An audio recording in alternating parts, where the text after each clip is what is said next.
Hello, everyone. Welcome. Welcome to the Louhelen Center of Learning.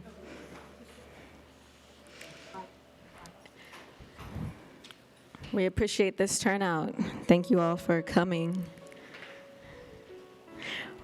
We're going to get started here. We're also going to keep this very casual. It's not formal, no rigid structure, and you're welcome to get up at any time and refill your refreshments, get more snacks. We'll just keep this a very comfortable, casual atmosphere today.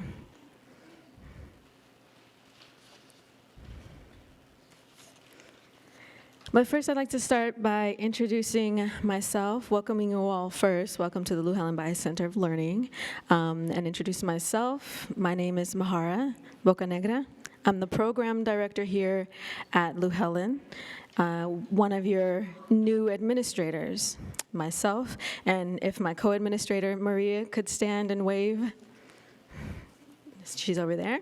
She's our operations manager, and we are new to the roles and very honored and grateful to be serving in these roles here. But can everybody hear me well?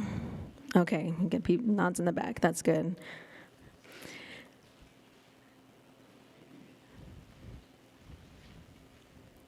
So to start the program, some of you have the agenda with you there. I'll do a quick rundown so we know what to expect. Right now we're in the welcomes. We'll be doing some devotions. We have a few people that will be coming to say some prayers. And then we will get right into the presentation, which is just a PowerPoint of some of the history, some of the events, and I'll be introducing our presenter in a few minutes after the devotions.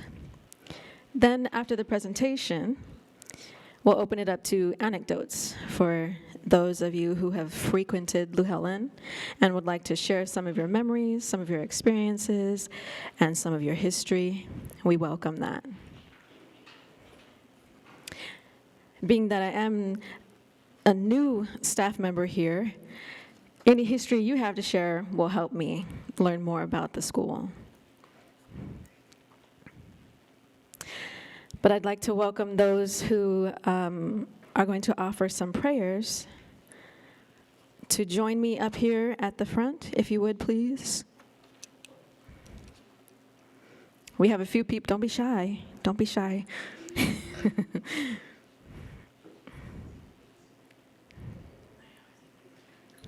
Thank you. Welcome. And I believe, was there, I'm sorry. Oh, yes. We were going to share a prayer. Oh, it can come up in a minute. But I'll start, just hand it off to my guests here to share one of our prayers. Thank you. Okay. I'm Reverend Lori Del Pino. Hello.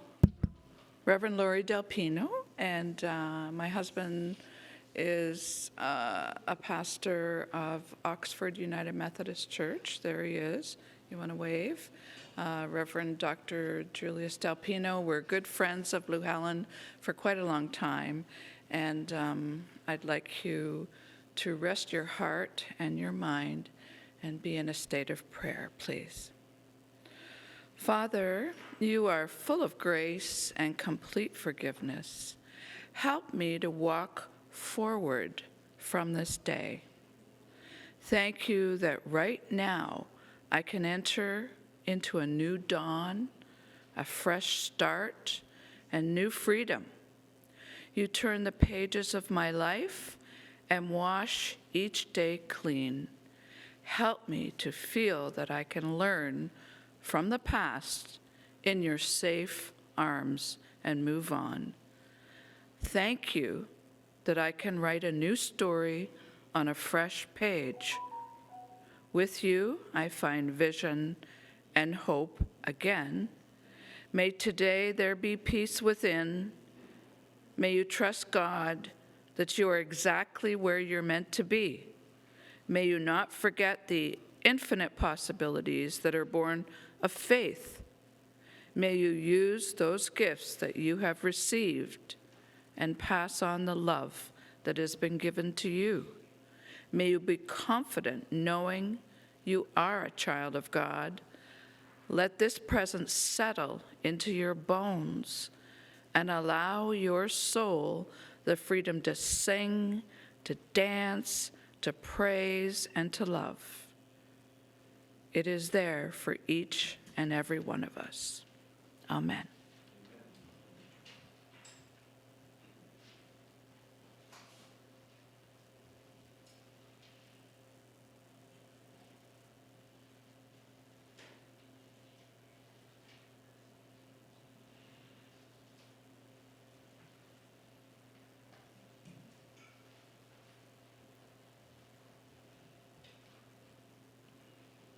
O my God, verily these servants are turning to thee, supplicating thy kingdom of mercy. Verily they are attracted by thy holiness and set aglow with the fire of thy love, seeking confirmation from thy wondrous kingdom and hoping for attainment in thy heavenly realm. Verily they long for the descent of thy bestowal, desiring illumination from the sun of reality. O Lord, make them radiant lamps, merciful signs, fruitful trees, and shining stars. May they come forth in thy service and be connected with thee by thy bonds and ties of thy love. Longing for the lights of thy favor, O Lord, make them signs of guidance, standards of thine immortal kingdom, waves of the sea of thy mercy, mirrors of the light of thy majesty. Verily, thou art the generous. Verily, thou art the merciful. Verily, thou art the precious, the beloved.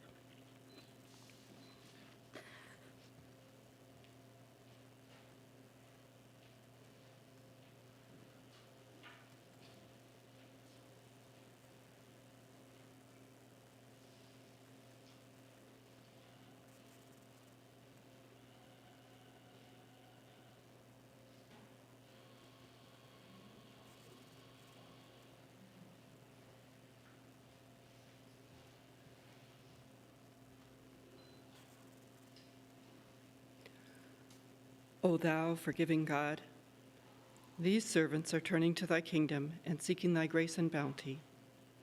O God, make their hearts good and pure in order that they may become worthy of thy love. Purify and sanctify the spirits that the light of the sun of reality may shine upon them. Purify and sanctify the eyes that they may perceive the light. Purify and sanctify the ears in order that they may hear the call of thy kingdom. O Lord, verily we are weak, but thou art mighty. Verily we are poor, but thou art rich. We are the seekers, and thou art the one sought. O Lord, have compassion upon us and forgive us. Bestow upon us such capacity and receptiveness that we may be worthy of thy favors and become attracted to thy kingdom, that we may drink deep of the water of life, may be enkindled by the fire of thy love, and be resuscitated through the breaths of the Holy Spirit in this radiant century. O God, my God, cast upon this gathering the glances of thy loving kindness. Keep safe each and all in thy custody and under thy protection. Send down upon these souls thy heavenly blessings. Immerse them in the ocean of thy mercy and quicken them through the breaths of the Holy Spirit. O Lord, bestow thy gracious aid and confirmation upon this just government. This country lieth beneath the sheltering shadow of thy protection, and this people is in thy service. O Lord, Confer upon them thy heavenly bounty, and render the outpourings of thy grace and favor copious and abundant. Suffer this esteemed nation to be held in honor, and enable it to be admitted into thy kingdom. Thou art the powerful, the omnipotent, the merciful, and thou art the generous, the beneficent, the Lord of grace abounding. Abdu'l Baha.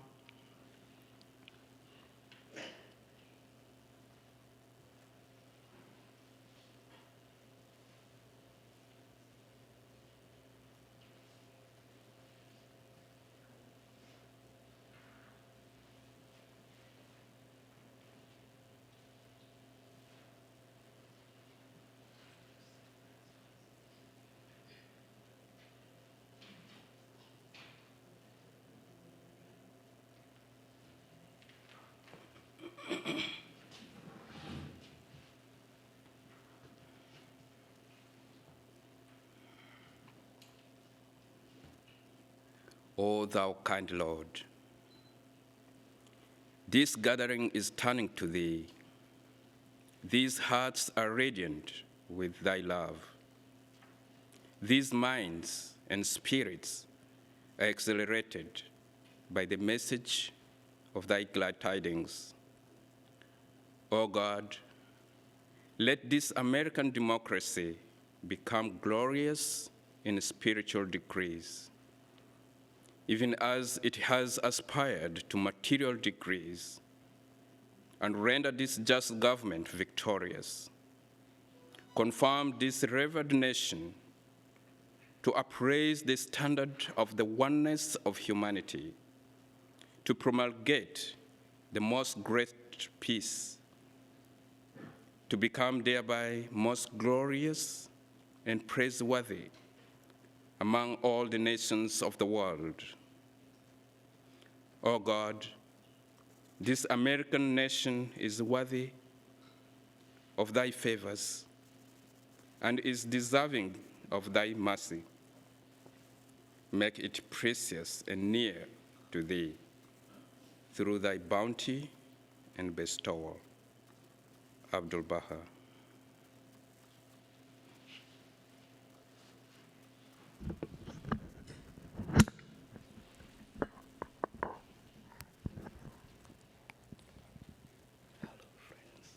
Hello, friends. I and Daddy and Miss Rose are going to sing a song in Swahili, Maroon of Difficulties. I hope you all enjoy it. Stay tuned.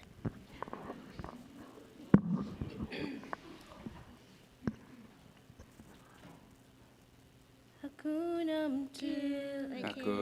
mtu awezaye kuondoa shida isipokuwa Mwenyezi Mungu. Hakuna mtu awezaye kuondoa shida isipokuwa Mwenyezi Mungu. Sema, sema, Mwenyezi Mungu nusifiwe. Yeye ni Mwenyezi Mungu. Wote ni watumishi wake, na wote wanaishi kwa mapenzi yake. Hakuna mtu awezaye kuondoa shida isipokuwa Mwenyezi Mungu. Hakuna mtu awezaye kuondoa shida isipokuwa Mwenyezi Mungu. Sema, sema, Mwenyezi Mungu asifiwe. Yeye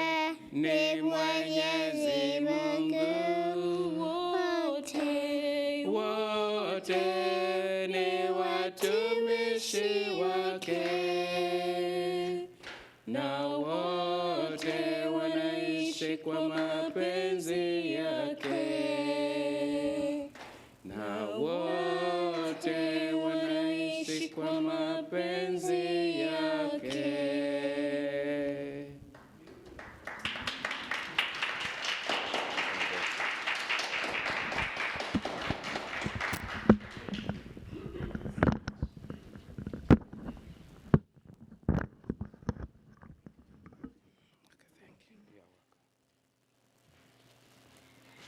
Thank you all for those lovely devotions in the song. So just a little background moving into the main part of the presentation today. For those of you who just got here, again, my name is Mahara Bocanegra, and I am your new program director here, one of your new administrators. My coworker, co-administrator Maria is back there. A little history, just briefly, about Louhelen. Oh, sorry. Let me mention. Again, we're keeping this very casual. So at any point, if you would like to get up and get refreshments, get a snack, please feel free to do so. It's a very casual, informal setting here. But a little bit about Louhelen. The school was founded in 1934. Not 1934. I'm getting my dates wrong. 1930. In 1930 by Lou and Helen Eggleston. It says, some of the information that I have here was that they were searching for a location to establish a place for Baha'is to get together and to learn more about the Baha'i faith and deepen. They found this location, and there was an abandoned farmhouse, but they acquired this location, this property here, and they I believe, renovated the farmhouse. And on August 1st, 1931, they held their first session here at the Louhelen Bahai Summer School. And as you know, the rest is history from that point on. I'll let, during the anecdote portion, if any of you have any history that you would like to share as well, please feel free to. But Louhelen, the school itself, was initially a seasonal school, and then it eventually progressed over time into a retreat and conference center where we welcome all different kinds of people for all different kinds of events. And in its current iteration, we're still doing some of that, but we're also moving more into, honing our purpose and finding how Louhelen can contribute, what singular way in which Louhelen can contribute. And one of those main focuses that Louhelen has is to help participants of our programs to become protagonists of their own learning and protagonists in their communities and community development, and to develop their capacity to participate in the discourses of society. So that's the direction that we're steadily moving in, and we hope to bring more programs that help everyone here build their capacity and return to their communities and help grow their communities. But I'll leave it at that and not get too much into the history. And I will move into the presentation segment, which will be done by our the lovely David Smith here. A little backstory. We were just plugging away here at Louhelen, and then we got an email from David saying, hey, the reopening anniversary is coming up. How about we do something? And we said, yes, please. What can you do? And we invited him to, become a protagonist in this, a contributor to this event. So honestly, if it weren't for David Smith, we probably would have let this, slip right by us. So thank you very much, David, for initiating this. And with that, I'll welcome Mr. David Smith up here. Thank you. I may need a little tutoring on what button to push here. But. Sure. Well, I'd like to explain why it occurred to me that our 40th anniversary for Louhelen reopening just came up, and I had this cup on my desk where I was keeping all kinds of pencils and pens and stuff like that. I looked at it, inauguration, Louhelen Bahai School, October 31st, 1982.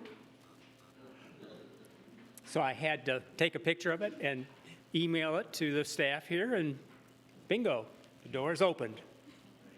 If I stand over here, I'm going to get that over a little closer, I guess.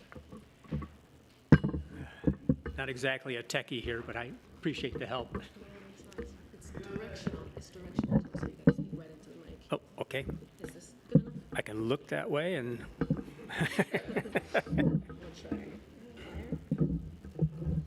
okay, and which button do I push to get the next slide? The arrows. The arrows. Left and right. Okay. Thanks, Coach. Appreciate your help. And welcome, everybody. What a beautiful day. And I just was driving over here from the Lansing area in the fog where you could just barely see maybe 100 yards, sometimes more, sometimes less. And it just seemed like a metaphor for the time we're living in.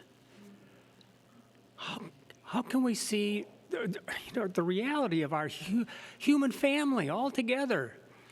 And some of us can see, and we can drive, and we can be here and collaborate together to move things forward little by little with God's help. So, here we go. Going to do a little history. The founders, Lou, I spelled Lou wrong. He spelled it L-E-W-I-S, Lewis. But Louhelen is spelled with O-U, okay? Lou and Helen Eggleston, precious souls. And it was called Louhelen Ranch at one stage of development. And here's a quote from The Guardian that just caught my attention. He sincerely hopes that as years go by, the Louhelen Ranch will develop to be a great center for the reunion of friends and the spread of the spirit and teachings of the cause, which are all about unity. And some people here will remember those early years, and maybe had come and spent time with tents and in cabins, rent a cabin to stay in, bottom right. And some of you will recognize the roundhouse, the restroom. And that was our beginning here. And things keep evolving. Baha'i Summer School, Davison Baha'i School, Louhelen Baha'i School, and what are we now? Louhelen Baha'i Center for Learning, okay? Evolution. Be comfortable. Now, here's a bit of history.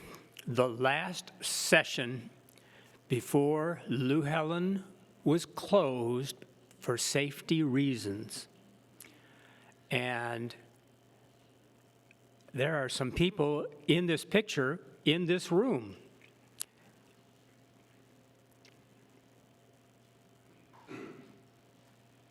Maybe hard to see from way back, but Helen is way over on the right. She was still with us. This man drove all the way from Ohio to be here with us. Ned. Walker right there. And David Douglas, some of you know. And this missing youth. That'd be you. That would be me. Good call. You were taking the picture? No, I wasn't. How often does that happen? Well, some people recognize my POCD, photographic obsessive compulsive disorder. Taking pictures all the time. And I had to narrow it down. That took a long time to narrow down a presentation. When Louhelen was in exile, quote, my metaphor, Mr. Kadem, hand of the cause, came and spoke and a couple of times, different times. And there's some interesting friends in this picture. George and Mary Wilson, some of you will know. Jean Gazelle, and there are more, but we'll go on. Here's another group photo. Mary Kriskowski, is she here? Nope. Rob Voigt, again. Jean Gazelle. Emily Turnus, Fraunfelter back then. So after this Louhelen in exile for 8 years, we came up with this design, and Sam Clark was asked by the National Education Committee to develop a proposal for the reconstruction and reopening of Louhelen. And he did that. I'll show you, the next picture is going to be the people he brought together. But here is when he met with the National Spiritual Assembly in Wilmette. And you probably recognize some of the faces in this picture. They're not all with us anymore. A lot of history. Goes back a ways.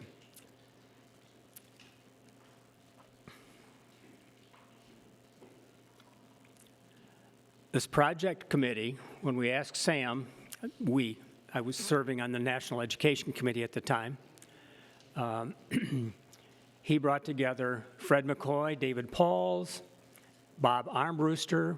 So he had an accountant, an architect, and an engineer, I think. Different talents, bring them together, consult, come up with an idea and a proposal. And that's what they did. Glenford Mitchell was the secretary of the National Spiritual Assembly back then. And here he is posing with the project committee and the Louhelen Council. Back then, there were local councils that worked with the Baha'i-owned schools. And Mr. Mitchell came, and he's holding that picture you saw earlier. And there's a lot of familiar faces back there in this photo, but I won't name them all now. And Mr. Mitchell doing this ceremonial groundbreaking, September 1981.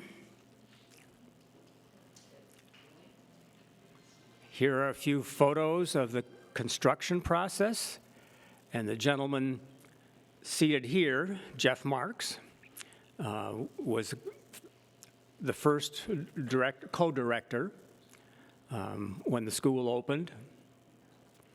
But you can see the design as it was being built.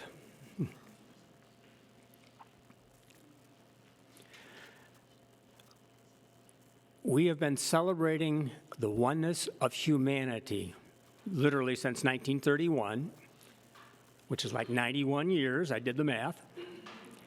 And there are so many illustrations of that, and it's inspiring, uplifting. Here's some more illustrations. Sharon Fogel did this beautiful banner, Celebrate Diversity, Race Unity, America's Spiritual Destiny and Responsibility. That's our calling. And you can just see people from different backgrounds who've been here over the years, and you'll see lots more.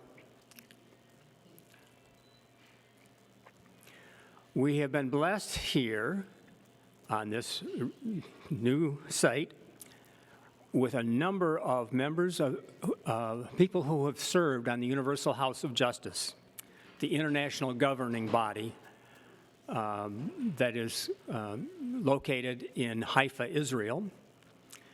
David Hoffman, who originally was from Great Britain, as I recall, and Peter Kahn, who grew up in Australia, and his family was Pakistani, if I remember correctly, and Glenford Mitchell, whose roots were from Jamaica.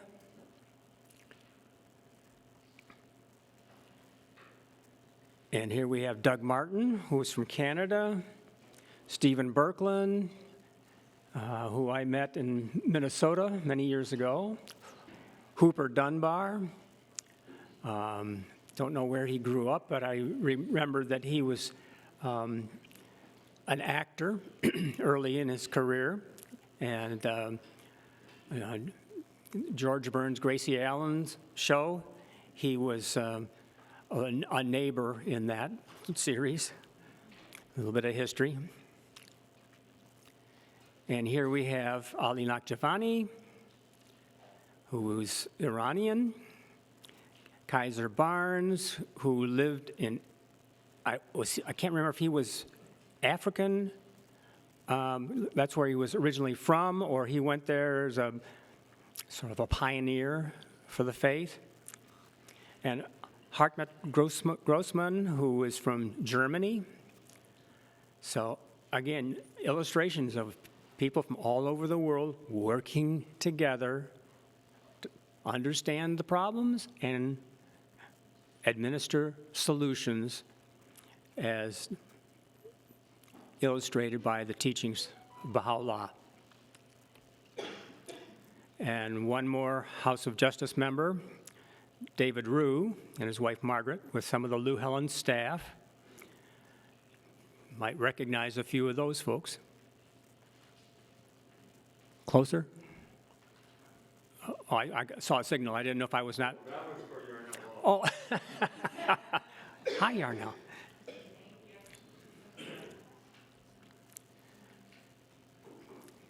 Now, here's some pictures of Louhelen staff.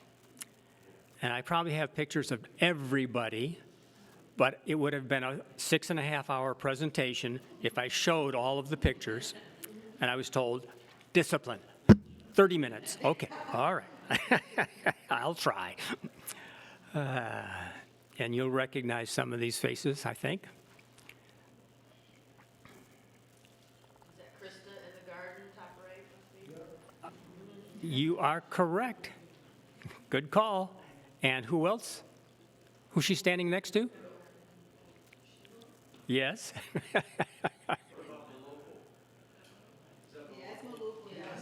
Yes, yes. Yeah. Is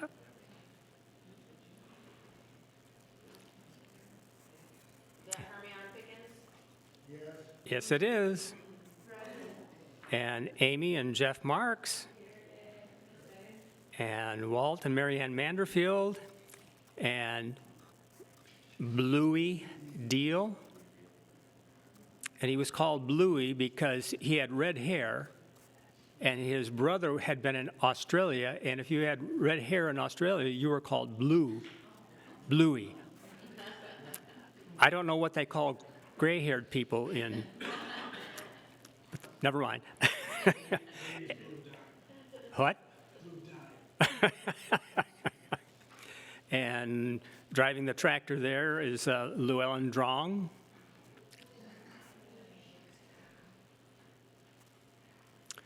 We've had visitors here with a number of counselors. I have a few photos. Billy Silva, Mark Sassan, Thelma Calgati. I don't think she was a counselor when this picture was taken, but she went to Africa as a pioneer and became appointed a counselor there, as I recall. and Sonia Hearn, who was here for the African Conference, which was a great celebration. You'll see another picture of that. We've had a number of National Spiritual Assembly members at Louhelen, and here are a few. Magdalene Carney, you can see being interviewed by Hugh Semple, who was a broadcaster in Flint TV station, and that's Sam Clark with them. And Jacqueline Left Hand Bull, who was from California area, Indian tribal person who was elected year after year for 25 years to the National Spiritual Assembly. There's no campaigning, as many of you will know. You can't campaign, you can't nominate. It's just the delegates write down the 9 names that they feel best spiritually qualified. And she was elected for 25 years and finally had to retire.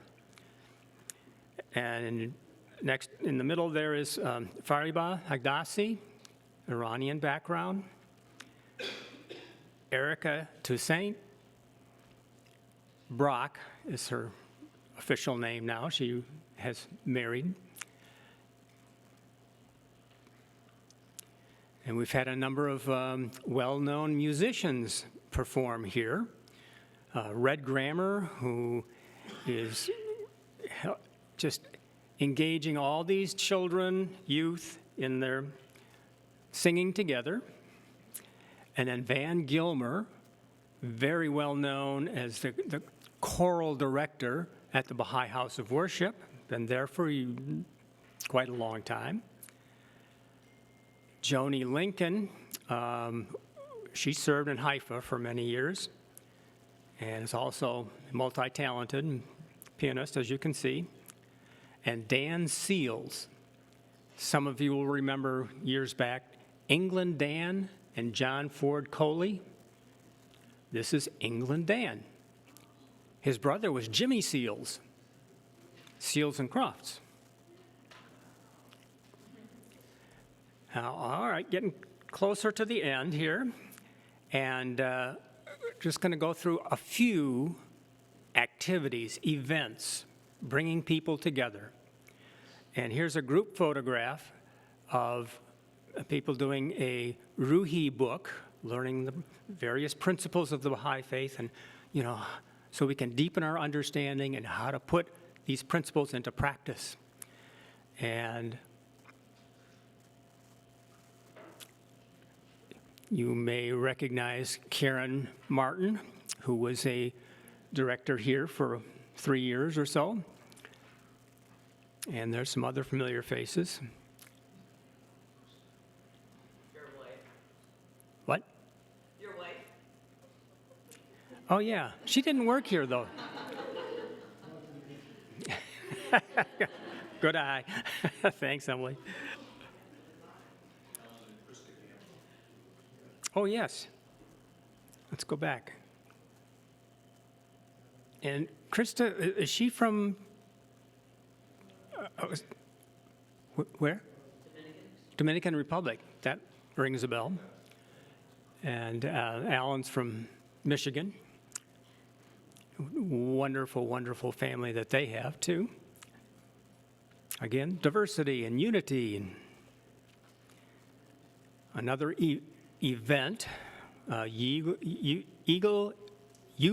Eagle Academy, and just calling on young people to be the change that they want to see in the world.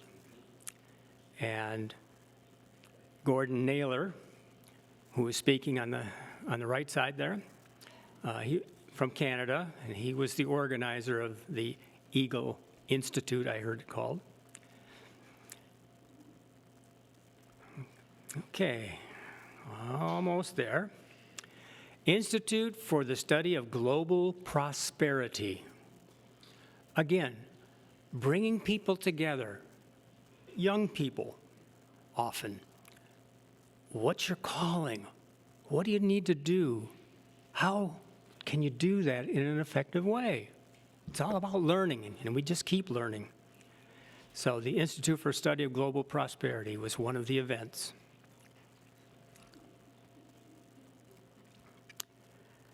And we saw a picture earlier of the counselor who was speaking at the African conference.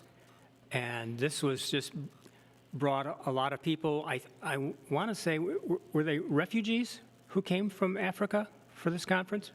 A mix, just a mix. Anyway, it was a great celebration. A lot of music and discussion and learning. As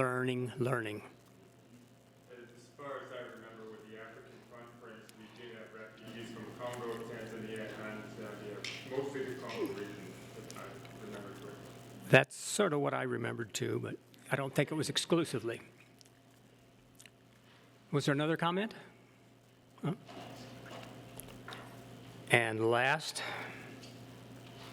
was a more recent event, building vibrant communities. And that was a calling to the planet everywhere. Building vibrant communities. Bring people together. You know, how do we do this? What's working? What can we do better?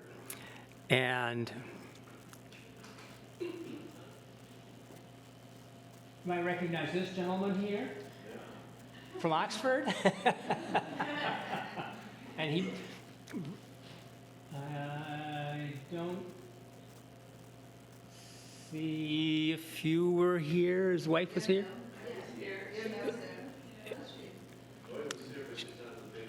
No.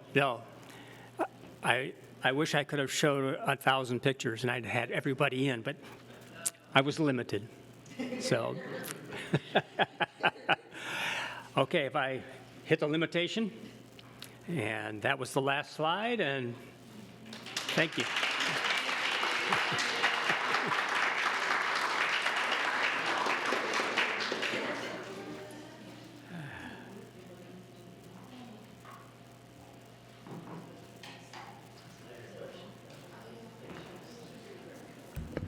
That was really wonderful. Thank you so much. At this point, we're going to take a little break. Everybody can take a bio break if you like, grab some snacks, refreshments. It'll just be a couple of minutes, and we'll move into the anecdotal portion where we do have our friend from Navajo Nation to share a little bit about his experience first. And then we'll move into welcoming anyone else to share their anecdotes and experiences. But we'll take a couple of minutes. Feel free to move around if you like, grab some snacks. Yeah, we'll start in a few minutes. Thank you.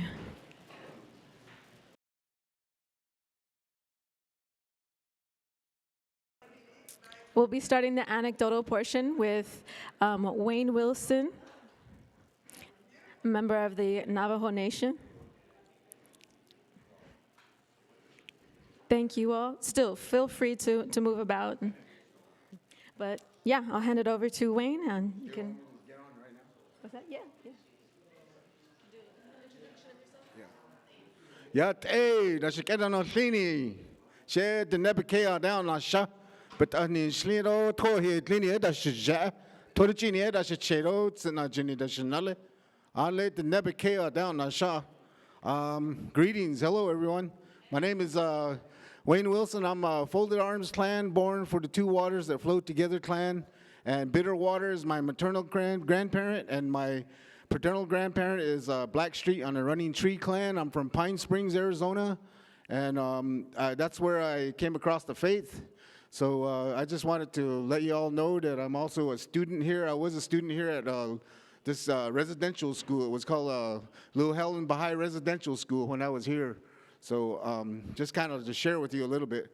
And also I have I call her my mom. She's my elder mother. I call her. She's over there. Her name is Celia Perez Booth. She was also the college advisor at Mott Community College when the students were here at Louhelen. At that time, some of us went to Mott Community College, and some of us went to U of M Flint branch at that time, but now I guess it's a university, right? Okay. So that's kind of who I am. I wanted to share with you how I came across the Baha'i faith, and then also some of my late relatives. When I was in Pine Springs on the Navajo Nation, I used to herd sheep there, and the story is that I used to go let the sheep go, and I followed them, and then one time the sheep ended up going to my grandmother's homestead, and I was kind of afraid that she would get after me, but she just kind of came outside and said, no, just let them eat. Come over here, and get something to eat over here. So that's when I ended up going to her house, and then as I was going to sit down and eat, I noticed there was some kind of weird writing on the door above the door. I was trying to figure out what that was all about, and so I didn't know at that time. And I asked her in Navajo. I said, well, what is that up there? And she said, oh, that's the name of the Great Spirit in another group people's language. So at that time, I didn't know it was the greatest name and what that meant. So that's how I understood the faith. So I just wanted to share with you a little bit. That was my first experience of running into the greatest name and what it was about, and the way it was described in Navajo. And in Navajo, our words are a little, they're kind of hard to grasp, but a lot of, like what I'm going to share with the song, and then what I'm going to share with you all about this prayer song, and then I add to a little bit. I go around different communities sharing a little bit about who I am as Dene, and then I also share about some of the teachings with the directions, the east, the south, the west, the north, Mother Earth, Father Sky, the moon, and the sun. So all these, they all have meaning, and it's all a part of who we are as Nehoka Denebala Ashlai. Nehoka Denebala Ashlai means upon the earth's surface people. It's not about race. It's about five-finger earth's surface people. At least that's the way it was taught to me by my grandma and my grandfather. My grandmother, Nesba Burnside, and my grandfather, John Burnside, and they're gone now. They're all late. So in that way, they shared with me the indigenous ceremony and how we go based our life on the circle, and with the circle, it's all like the east represents the eastern doorway. There's always a doorway, and that also represents the birth canal or the navel canal when we come into this world. So that's the way my grandmother explained it to me, that when you go into the circle, there's always an opening, and it's to the east. And when the sun comes up, the east also represents your consciousness awakening and coming into this world. And then from there, we go in a circle, we start spiraling and learning the lifelong learning process, of the challenges that we go through. So it has to do with a basket. This basket I'm talking about is a circle that also represents the Hogan, and then also, like I said, the east representing the spring, the south representing the summer, and then the west representing the fall, which is where we're at now.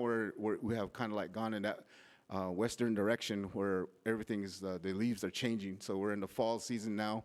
And then in the Dene culture, it's a new year, so we're merging into a new year. And then to the north is the winter, and then the midnight or at night, when it goes from the evening to the dawn. So that whole process is there's these teachings that go in those processes or in those directions. So east is thinking. South is planning, west is living and manifesting your life, and then to the north is reflecting on the whole process, and it's the elderly stage. So that's how we go, that's how our teachings are. And so I've found some of these words, I guess in a way I kind of, I was going through a lot of challenges at the time, and I didn't really understand. But I've been praying. I prayed to Baha'u'llah, I prayed to God, I prayed to all the manifestations of God, the ones that are here. And so I just kept asking them. We call them the holy people. The Yindane. The Yindane is those ones that have this innate knowledge. beyond what we have. So Baha'u'llah is in that same category as, and the Bab is in that same category. So when I had this whole program on my computer that I share, and I don't want to mess up what you guys have here with this opening, but when I was here as a student, I had a hard time trying to understand the concept of twin manifestations and manifestations of God.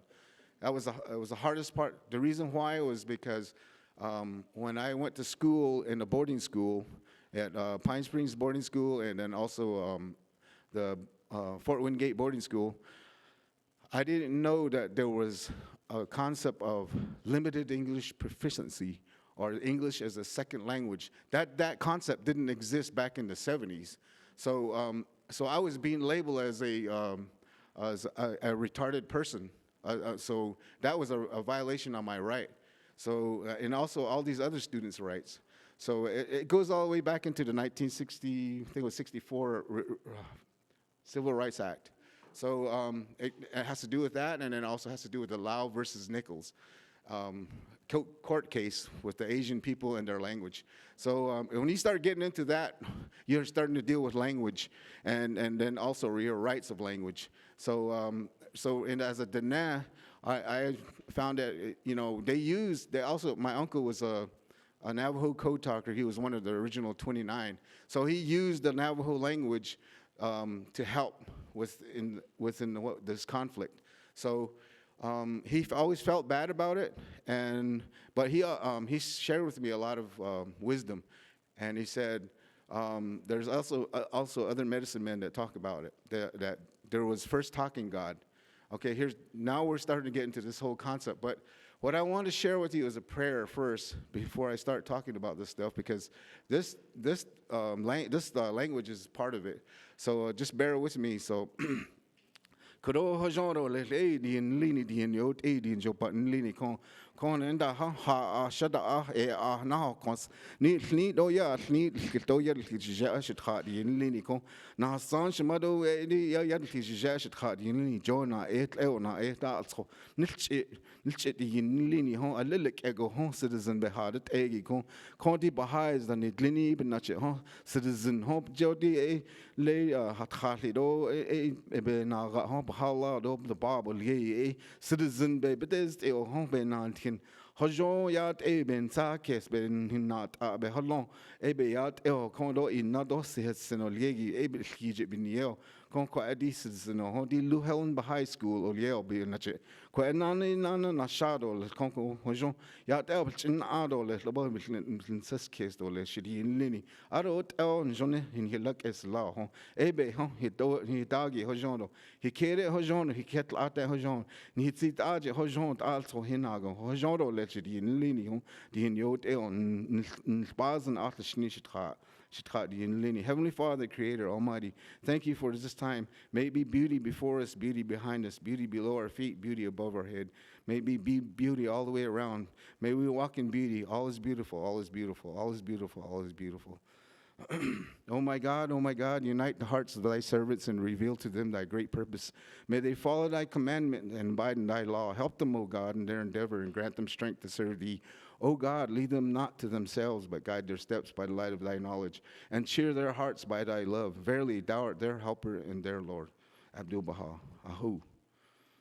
So what I was going to share with you is Mother Earth, Father Sky. They're twin pairs. The moon and the sun, they're twin pairs. The season, the spring and the fall, they're twin pairs. The summer and the winter, they're twin pairs. So what I'm sharing with you is this whole process of twin pairs. They go back, they're also known as primordial pairs.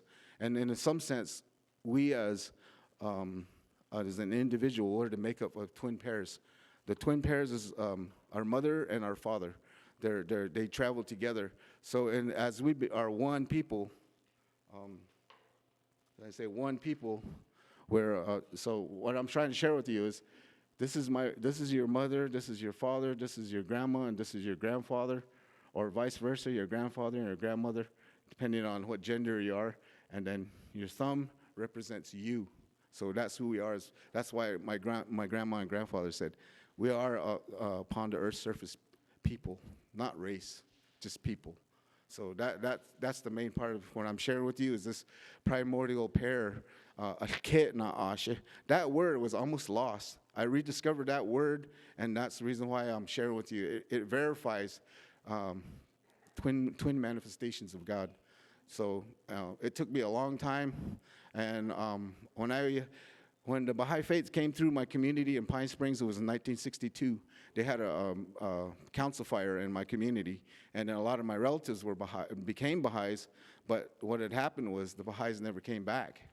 They never came back to talk about the Baha'i faith. So back in 1980, 89, 90, I started going to the Native American Baha'i Institute that was formed in about 7 miles from Pine Springs. Originally, it was going to be in Pine Springs, but some of the community members didn't really know about twin manifestations of God, and they were like unsure about what it was about. Which that unsureness came onto me. So, but now I'm 53, 54, going on. So I'm going around talking about this to everybody, even the Baha'is and also everybody else, because this primordial pairs goes further back. It goes into the Mayan culture. It goes into Aztec culture, and then it also goes into the East Indian culture. This primordial pairs. So if you guys do your own research and you look at it, you'll understand what I mean. So all these what these Mother Earth and Father Sky that's that primordial pair that I'm talking about. Akhet na ashe, or they say na kin na ashe, which means two. So, well, with that, I just wanted to get this a little bit out, and then I'm going to share with you the song, and then I'll pass it over. So thank you.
Oh, all my relations.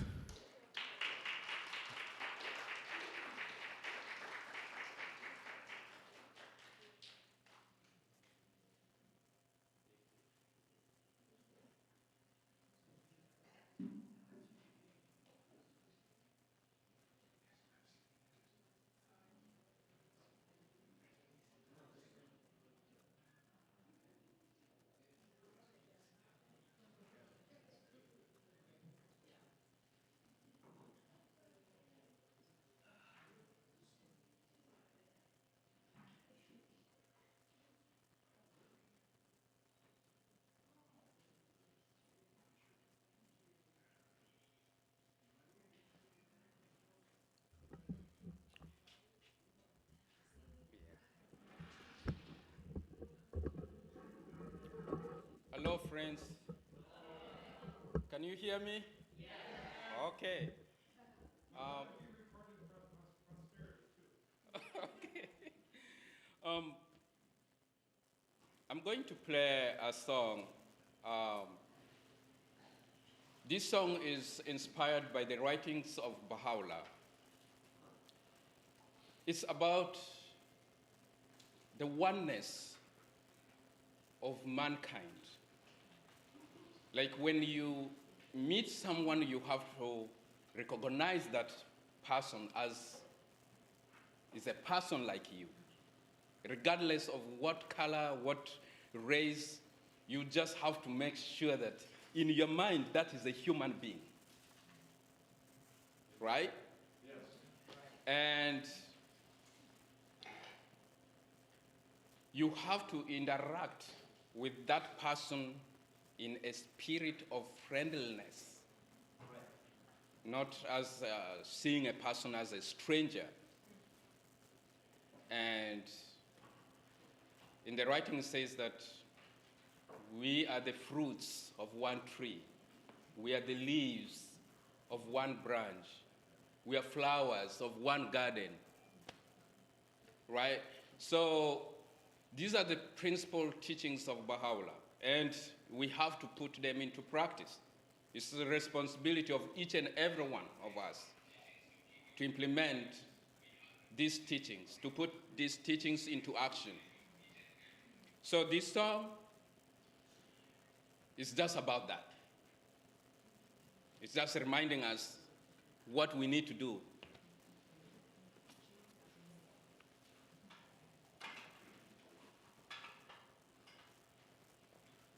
Okay, I'm going to sit down. I'm growing old.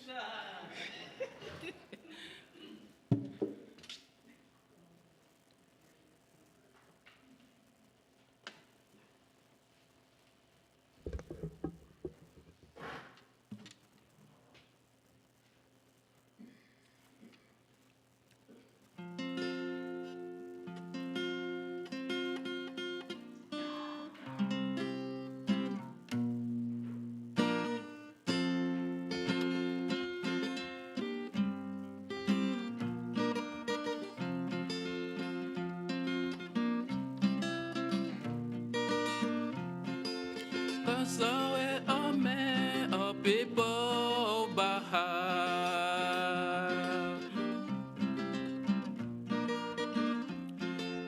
Kasawe ame o people of Bahá'í.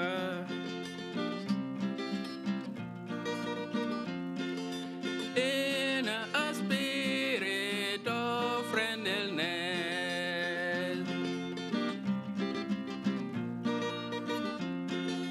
In a spirit of fellowship.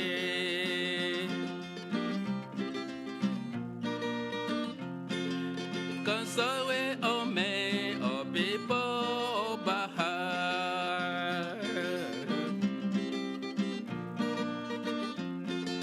Consolwe ome o people Bahá'í.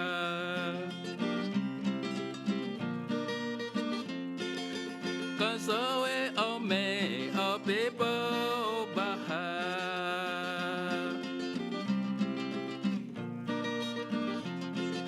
You are the leaves of one branch. You are the leaves of one branch.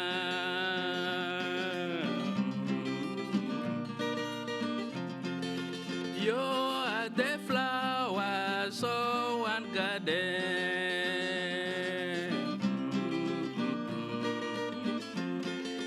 Cause the way of me, oh people of Bahá'í.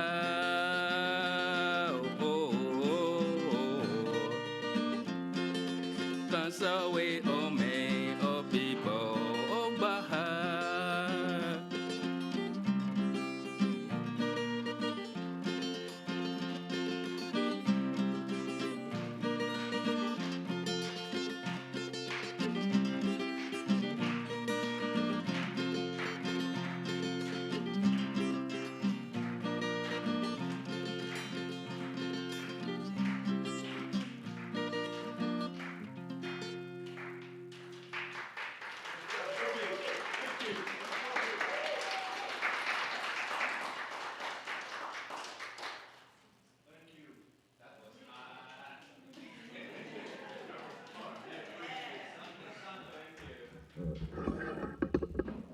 And I would like to open it up to anyone else who would like to share any anecdotes, any experiences, any memories, any history. Please feel free to come up to the microphone so that we make sure we can record it for the video and then everybody can hear. You're welcome. You're welcome to just come up freely.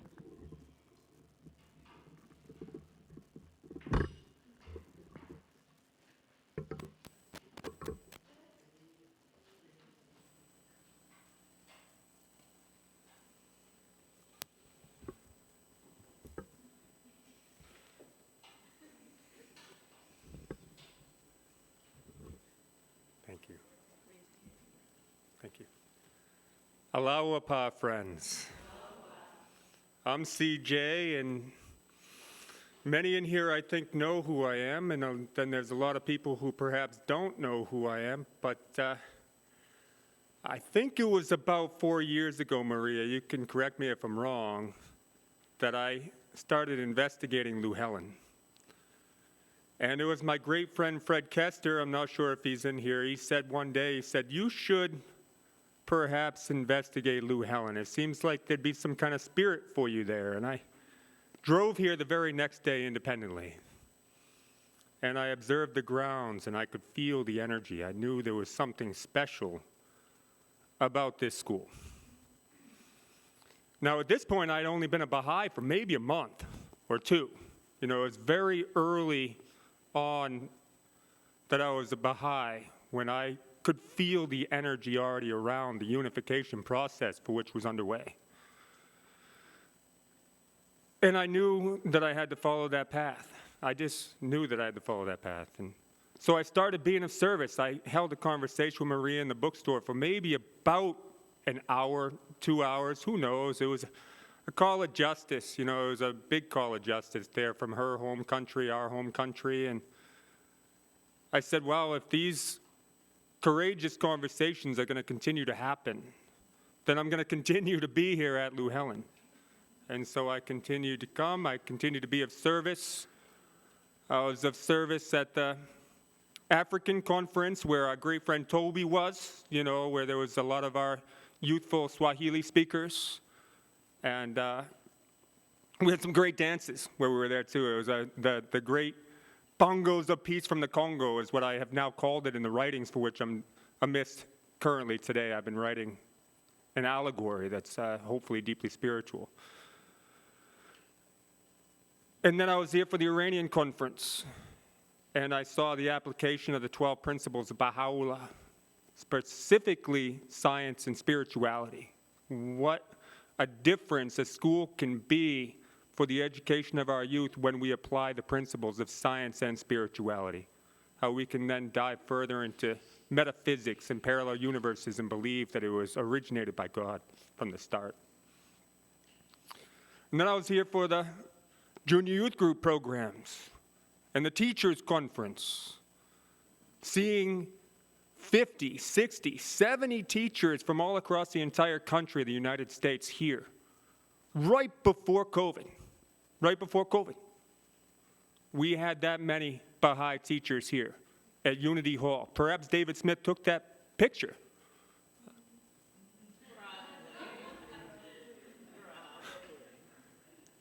And a beautiful picture it is, too. It's preserved in my own personal archives. And then COVID struck and we got set back. But did we really get set back? I don't think we did. We started getting on Zoom, and Midwestern states started to unify with people that we would have never met otherwise if COVID hadn't hit. And then the history continues. We are now reopening Louhelen Bahai School. And we are ready to hit the ground running with more unification than before COVID because the disease brought more people together online. That's my history. I would like to continue by hearing others. Thank you. Take care.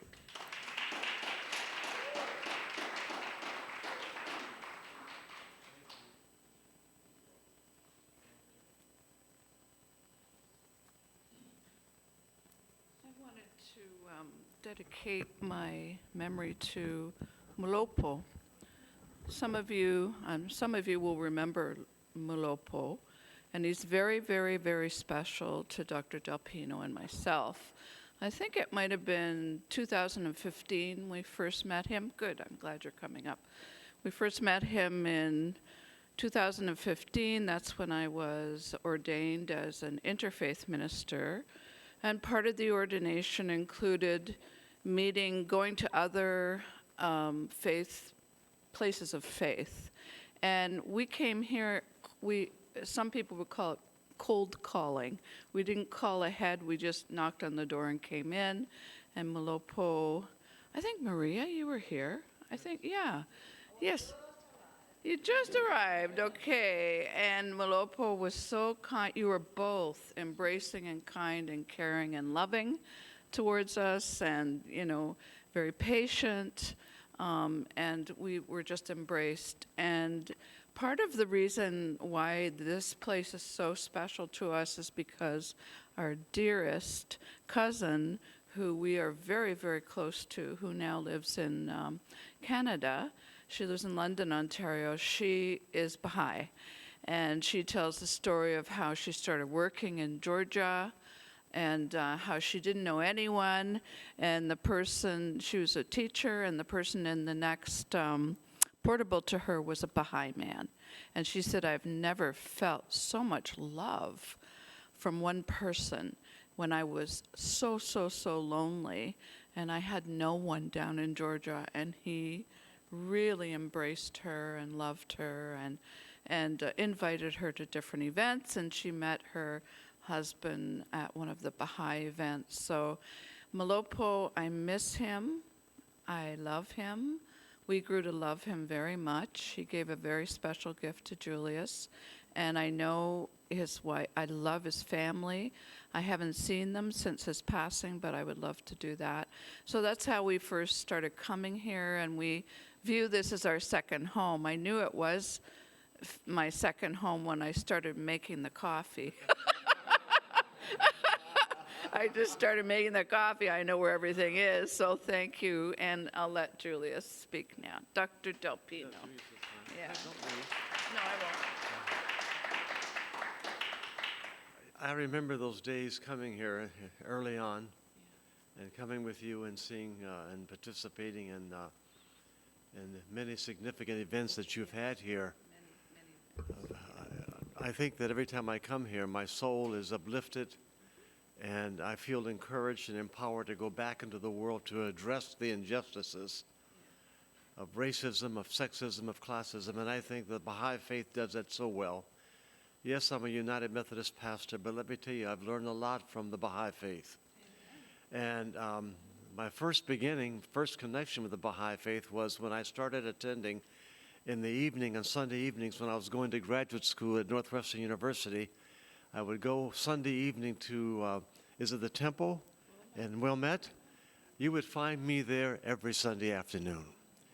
And I would go there and I would pray and pray and pray. And at that time, I was tempted to leave the United Methodist Church and become a Baha'i. It's still not too late.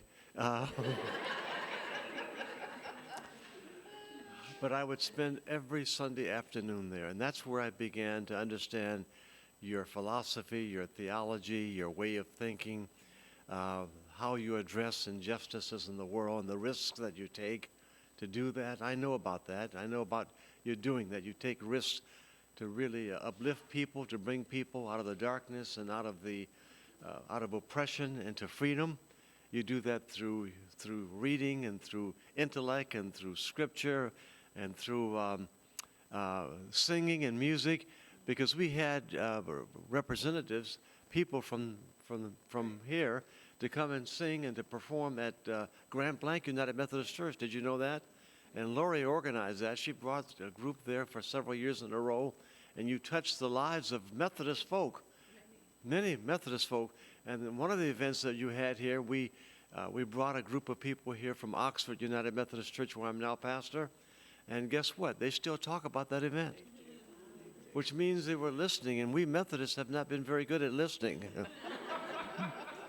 But every time, getting give better, but every time I have come here, I've been uplifted and inspired to go back into the world to make a difference. It's because of your way of thinking and your way of being with people that has touched my heart and my soul deeply. Will you share what Malopo gave to you, which was just happenstance? Yeah. Manlopo didn't know I was attending. Yes, he did, because I told him, right? No, he didn't know you had ever been to Wilmette. Yeah, he didn't know I had Yeah. been to Wilmette and His gift to to the you. temple. He gave me a frame picture of the temple in Wilmette Yes, without knowing that he had gone there. without knowing Yeah. I had gone there. Yeah, yeah. And so I want you to So know it's very that special. I treasure that, Yeah. just as I treasure the relationships that we've cultivated and developed over the years. And every time we receive an invitation, if I'm in town, I'm going to be here. Absolutely. So Got it? thank you.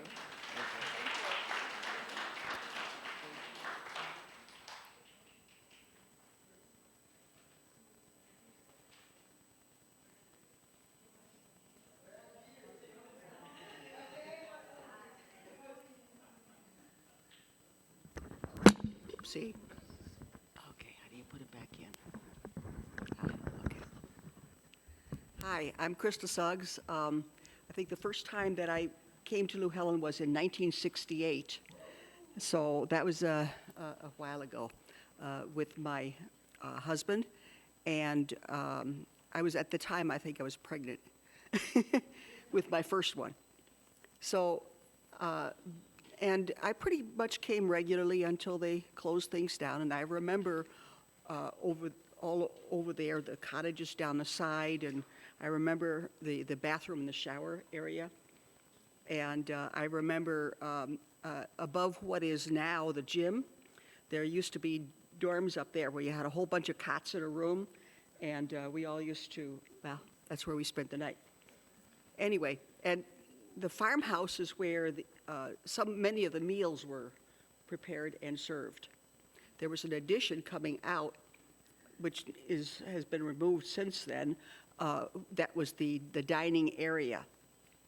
So it's really kind of interesting, watching things develop.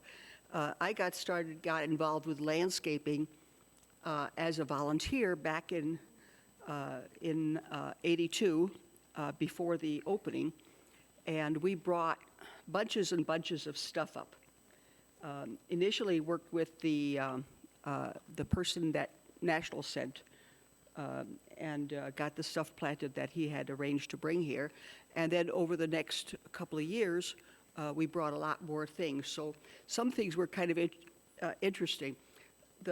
On the berm to the left of that first parking area right there, most of the trees, not the oaks, but most of the other trees, some volunteers and I transplanted seedlings that had been planted by I don't know who in what was called the Louhelen Nursery over in the area. That's like a little grassy area now. I think that's being used now, starting to be used for a garden.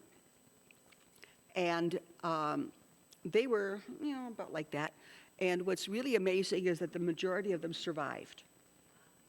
Now, one of the things about Louhelen's soil, anybody who lives in this area is familiar with this, is that in the spring, it's clay.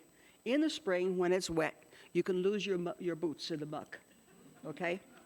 Then when it dries out in the summer, it becomes concrete, okay? So you might as well bring along a pick and axe. I was so thankful when Louhelen finally got a tractor. But at any rate, so, the oak tree over here and the one that's like it over there, we brought those. Those were actually pretty good size, got them at a good sale. They had a 3-inch caliper trunk, so about like that. That meant that the root ball was around 600 pounds. And we didn't particularly have much equipment, okay?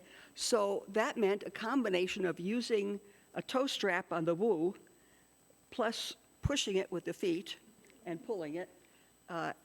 We managed to get it down into the hole. We pulled it off the back of the truck and dropped it right down in the hole, and then, of course, filled it in and everything. But we had to shift it back and forth to where it was level. So, this is just some of the things, gradually adding things on. This back here, anybody that's been around for a while okay? In landscaping, part of landscaping is problem solving. And I don't know how many of you remember before the pavers and everything when there we. Yeah, we used to call it Lake Louhelen. Okay, after every rain, every heavy rain, there was so much water there, it actually came up about this high up on the concrete on the outside of the dining area. Okay, I still remember arguing with the with the engineer that was here on site when I said, this is going to collect water, this is going to be a problem. He says, oh, no, we planned for lots of gravel and stuff underneath to carry water away. I says, it doesn't matter.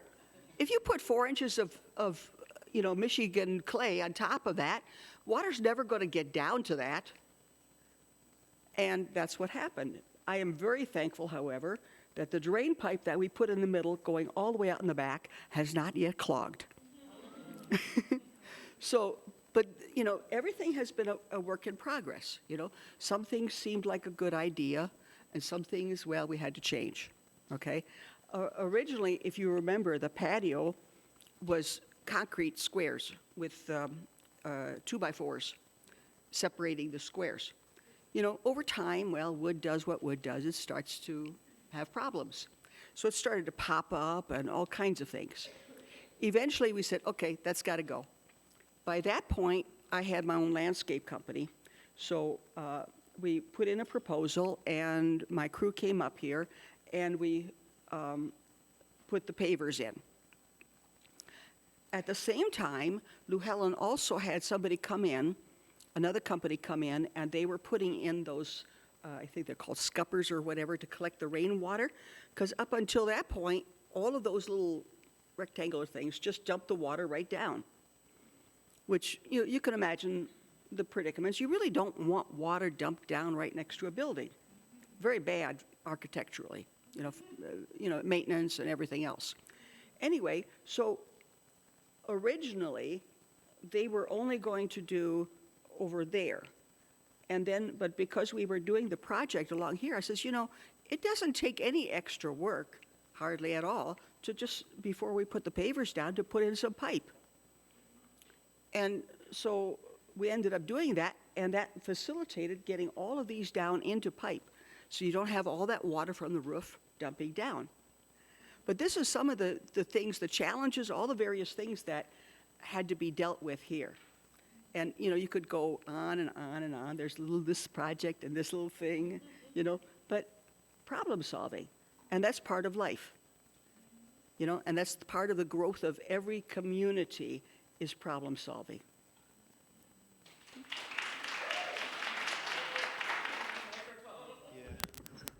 Unmute yourself and let's see if we can hear you. Okay. Well, dear friends, it's lovely to be with you. I thought you might be interested to know what it was like the weekend of the inauguration 40 years ago. It was cold and rainy, and we put up a big tent in the parking lot to accommodate everybody. But the weather was something that we had to contend with. But also, very interestingly, the school and the grounds are nothing like what you see now. The grounds were mud. There were no flowers. Krista hadn't started working her magic yet. We put straw down over the grounds all around the building so that if people walked off the pathways, they wouldn't lose their boots.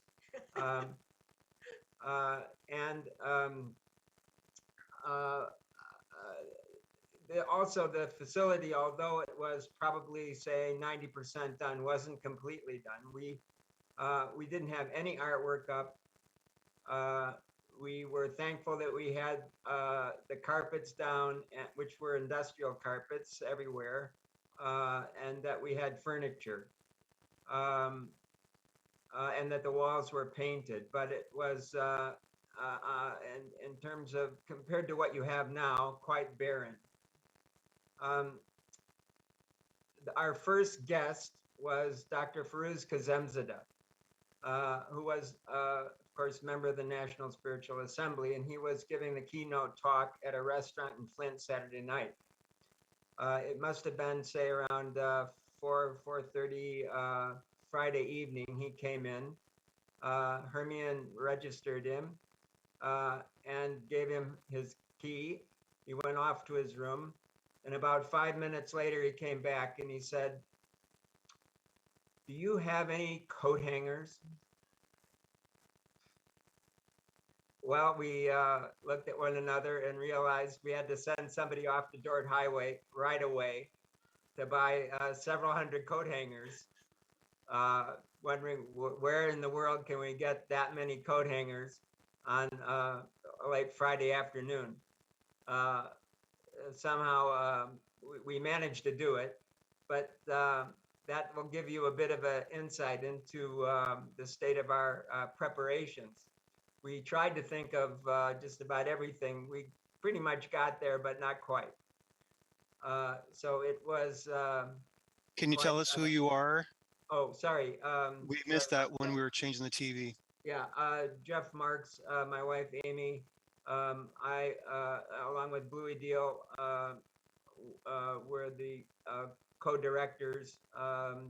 I was at Louhelen from 82 to 87, and Bluey stayed on for quite a while afterward. But yeah, we took over the facility, which was quite well, finished in a rough form, but it's evolved wonderfully over the years to the state that it is now. Where are you today? We're in Haifa. We both serve at the World Center, and we've been here now for 16 years. I just wanted to add that from this place, which is the World Center of the Baha'i Faith and of so many of the world's religions, it is where people's hearts are. It is a center of love for humanity. We see people flow through from many centers of learning like Louhelen that are being established and have been established around the world. And we see a lot of people who've come to serve at the Baha'i World Center and come on pilgrimage, and as visitors who have served at Louhelen and talk about it as many of you have described your experiences. It's reflected in their lives. They've studied at Louhelen, they've been at programs at Louhelen, they've communed with the nature and beauty that the Louhelen Bahai School provides to humanity. And they also have experienced collaborations with the broader community, like we've heard about from several of you. And so it really is clearly a beacon of light that is about building human community in the way that is needed today through our diversity and through problem solving and through consulting together.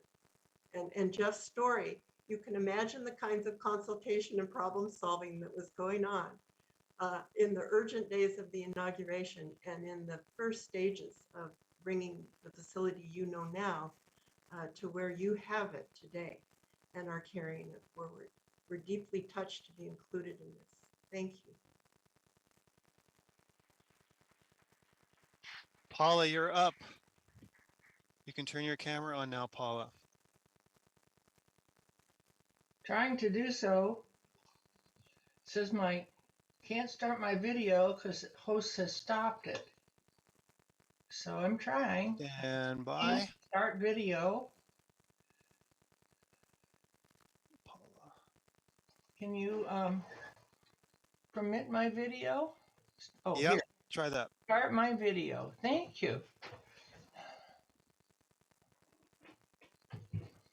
I think there's always kind of a delay here. Anyway, I'm so happy to have met new friends of Louhelen. the Delfinos, and our Dene brother, I think his name is Mr. Wilson, during this program. It really makes my heart happy. Um, my connection to Louhelen goes back to 1937 through my mother. She was a member of one of the early youth gatherings that was held here. And of course, it's through my mother that I became a Baha'i. Louhelen Bahai School has been my educator throughout my life. I started coming here as a 10-year-old through all the youth sessions and eventually through my teen years. So I really learned the faith here.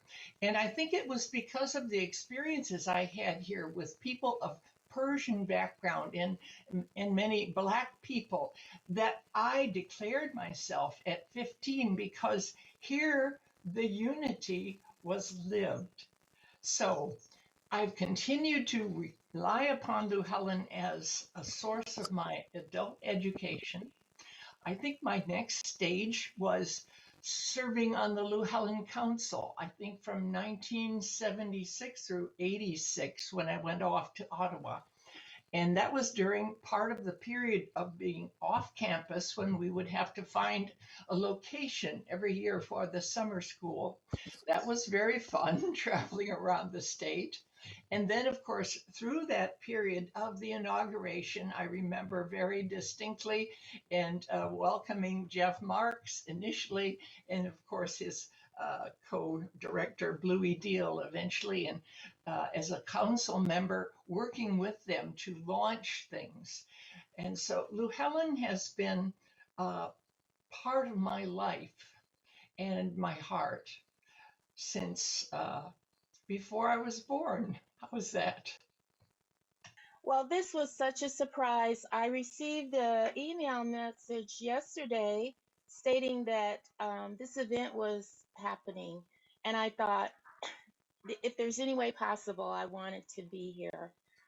Um, I live in Fort Wayne, Indiana, and my husband is Tom Butler. Tom declared as a member of the Baha'i Faith in 1996 as a birthday present. I mean, he didn't declare as a birthday present, but he declared on my birthday in 1996. He had been studying the Baha'i Faith. He's not here at the moment. We're getting ready for a trip tomorrow, so we have tasks to do. But he had been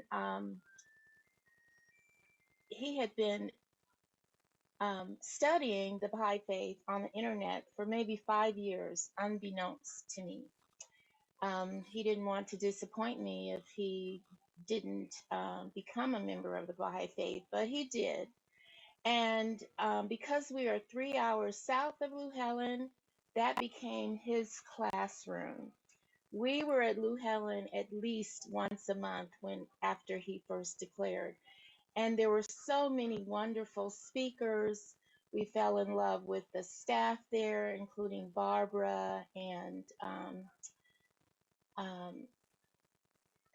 Johnson's, Charlotte, and her husband. I can't remember his name. So many beautiful people. They fell in love with us, and it was just wonderful. Tom still talks about the qualities of the people that he met, the spiritual qualities that he met there at Louhelen. One person, he gave many talks at Louhelen. He had served at the Baha'i Center. His name was Adib, I believe. I'm not sure what his last name was. It's been so long ago. But Tom was always impressed by his knowledge and his humility. If anyone tried to praise him for the course that he had just given, it was just almost break his heart. He just couldn't do that. And Tom still talks about the humility of Adib. I'm sorry, I can't remember his name. But anyway, there was one time when Louhelen was in need of a program assistant, and Barbara Um, not even, um, she just said, "Hey, Carol, we need you up here for like 3 or 4 months." And So I said, okay. So I went to Louhelen. I served as best I could. I'd come home on the weekend, maybe once a month to see Tom, and he would come to see me at Louhelen. It was a really, really special time. And I've seen Idris and her husband Albert on different forums over Zoom in the past month or so, and I miss everything about it. Um, it's just such a really, really sweet memory for me and my husband. Thank you for letting me share.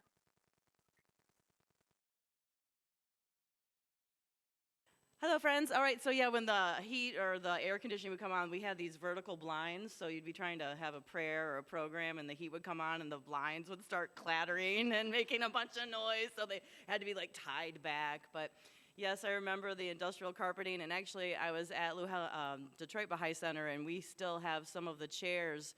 The original chairs from Louhelen are being repurposed at the Detroit Bahai Center. So nothing goes to waste. But talk about my second home. My parents moved out of Flint to Goodrich, so Goodrich isn't far from here. And my father and mother met through the Baha'i faith in Saginaw, so I was raised in the faith. And my father's parents, my father's here, hey, Dad. My grandma and grandpa Merrill, they were the caretakers for the property since they lived so close in Burton. And while Louhelen was in exile, they were the traveling library, bookstore. So everywhere the summer school went, my grandparents were there selling Baha'i books. So that's a fond memory. And I remember being at some of those remote locations and neat boardwalks through the marsh and whatnot. But I was one of the local kids, so Hermion's boys, Pierre and Sean Pickens, myself, and Andrea Griffiths, because Andrea's parents served here as the maintenance person, and she was running the kitchen at the time, and Ilya Breck. So it was Andrea, Ilya, Emily, Sean, and Pierre, and we ran this place when no one was here. We were running wild through the fields and the building, and this was a stage. And I remember when we went to go see Breaking 2 or something. It was a breakdance movie, and we all came back and put on some music and breakdanced on the stage. But I remember this place being just full to capacity, and some of the great teachers. I remember Kevin Locke was one of my teachers here. It was tremendous. Bluey Deal, my parents enrolled me in a speed reading class with Bluey Deal here at the school. And I remember I decided to speed read White Fang, and he taught me so well, I reported back what I had sped read in that short amount of time he had given us. And I sort of told him what I gleaned from it, and he said, how did you get that much? Must be you, Bluey. You're such a good teacher. You taught me well. So I remember a lot of my lessons from getting together with a diverse group of youth here from all over the United States, and we would use this as our talent area. We didn't have Unity Hall, and I just remember being also here when they broke the ground. I remember the rainy day with the tent, and I have a prayer book with a stamp in it from when Louhelen was inaugurated. So it's been a special part of my life, and I want to spend more and more time here since I'm still nearby. Yes.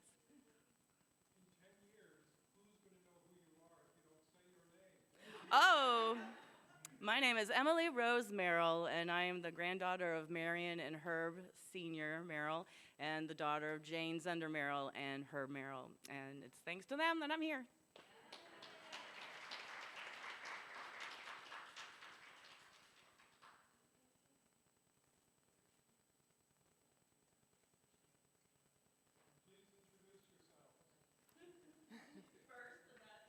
Yeah.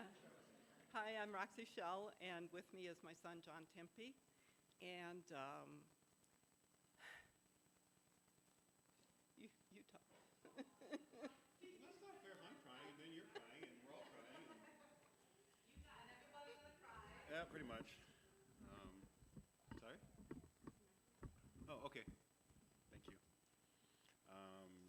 Yeah, I don't know what I'm supposed to say. I mean, I grew up at Louhelen. We lived in Saginaw. It was about an hour away for us, so I mean, I spent a lot of summers here.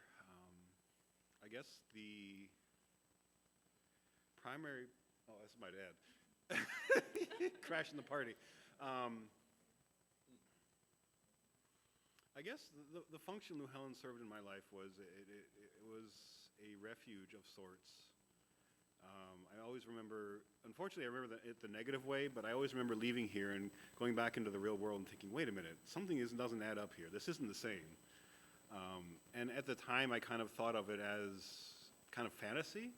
But as I, grow older and understand a little bit better and whatever, I see it more as what we want to aspire to as a human race, really, instead of kind of having diverged into this fantasy land that doesn't actually really exist. Well, it doesn't exist, but it can exist, and that's the point.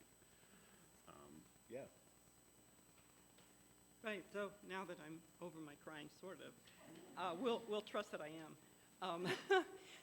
Our family we paralleled the Johnsons as far as when we were here and when they were here. We arrived in Michigan about the same time they did, and 20 years later we left about the same time they did, and we really enjoyed Louhelen during that time. For the first 5 years we lived in the Detroit area, and so Louhelen was an hour away, and then we moved to Saginaw, and Louhelen was an hour away. So it was always central. It was our source, kind of our stability. And we learned many things from the conferences. We had a lot of fun. Our kids went to summer school. And it's your turn.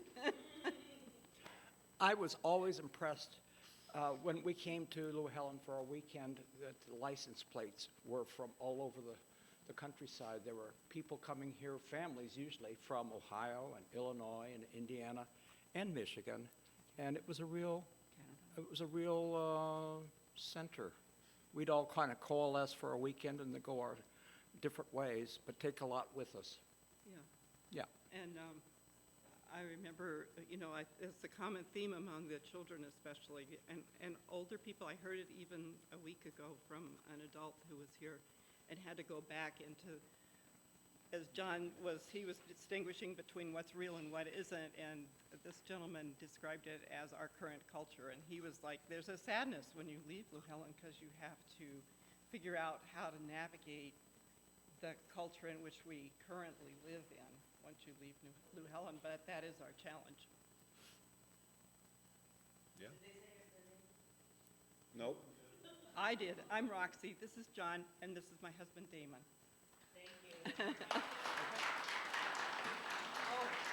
you. And Damon declared at Louhelen on the holy day, the Ascension of Baha'u'llah, in 1992, the centenary of the Ascension. At 3 in the morning. May 29th at 3 in the morning. Here.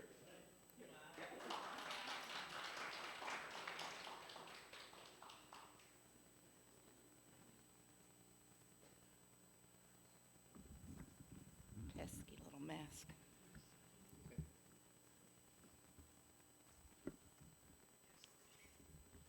Allahu Akbar, everybody. I'm Hermione C. Pickens. My mom became a Baha'i in the early 1950s.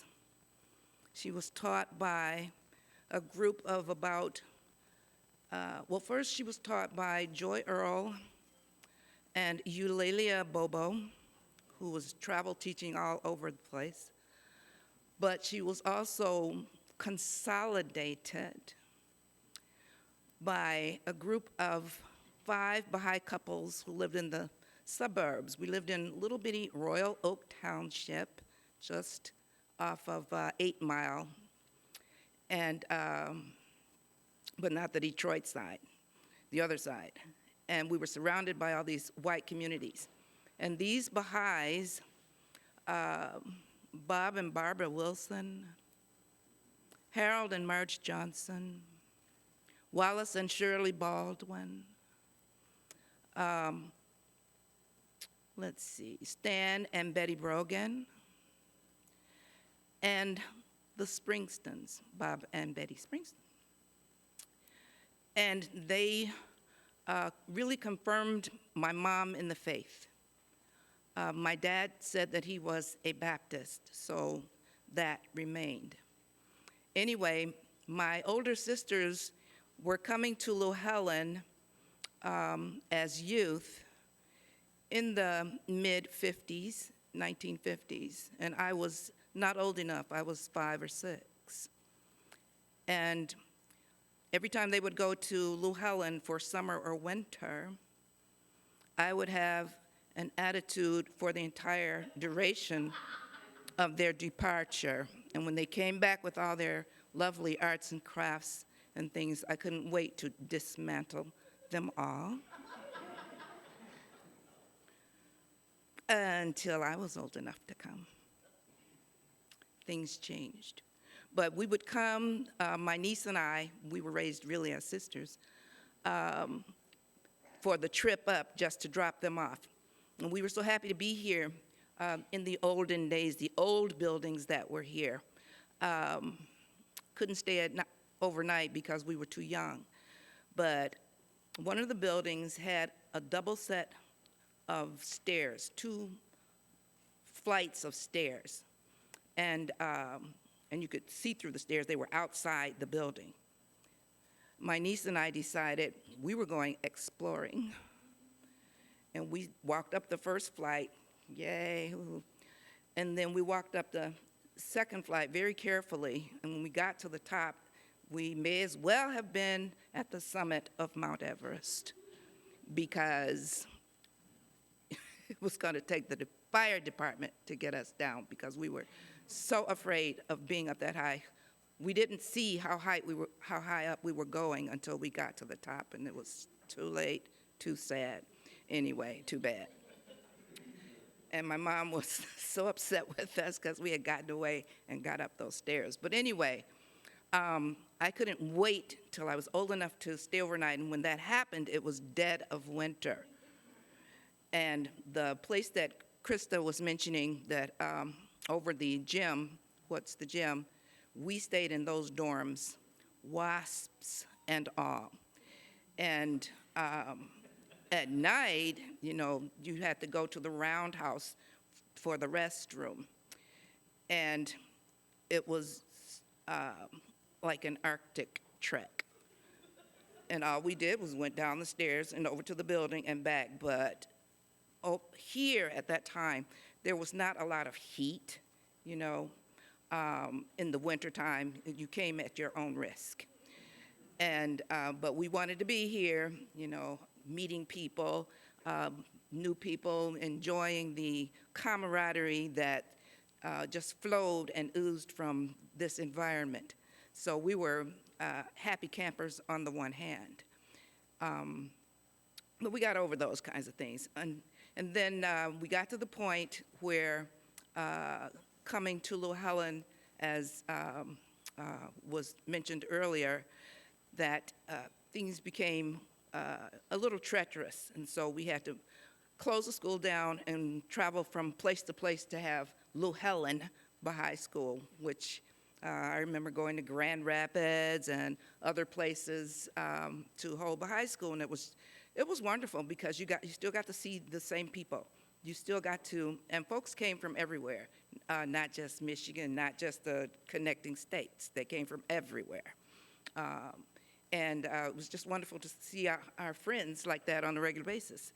And so once it was time for the inauguration, I was actually living in Detroit at the time with my children, and it was recommended that I be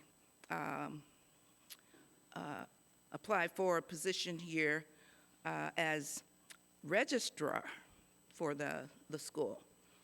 It became secretary registrar, which was fine by me because that's my bailiwick. And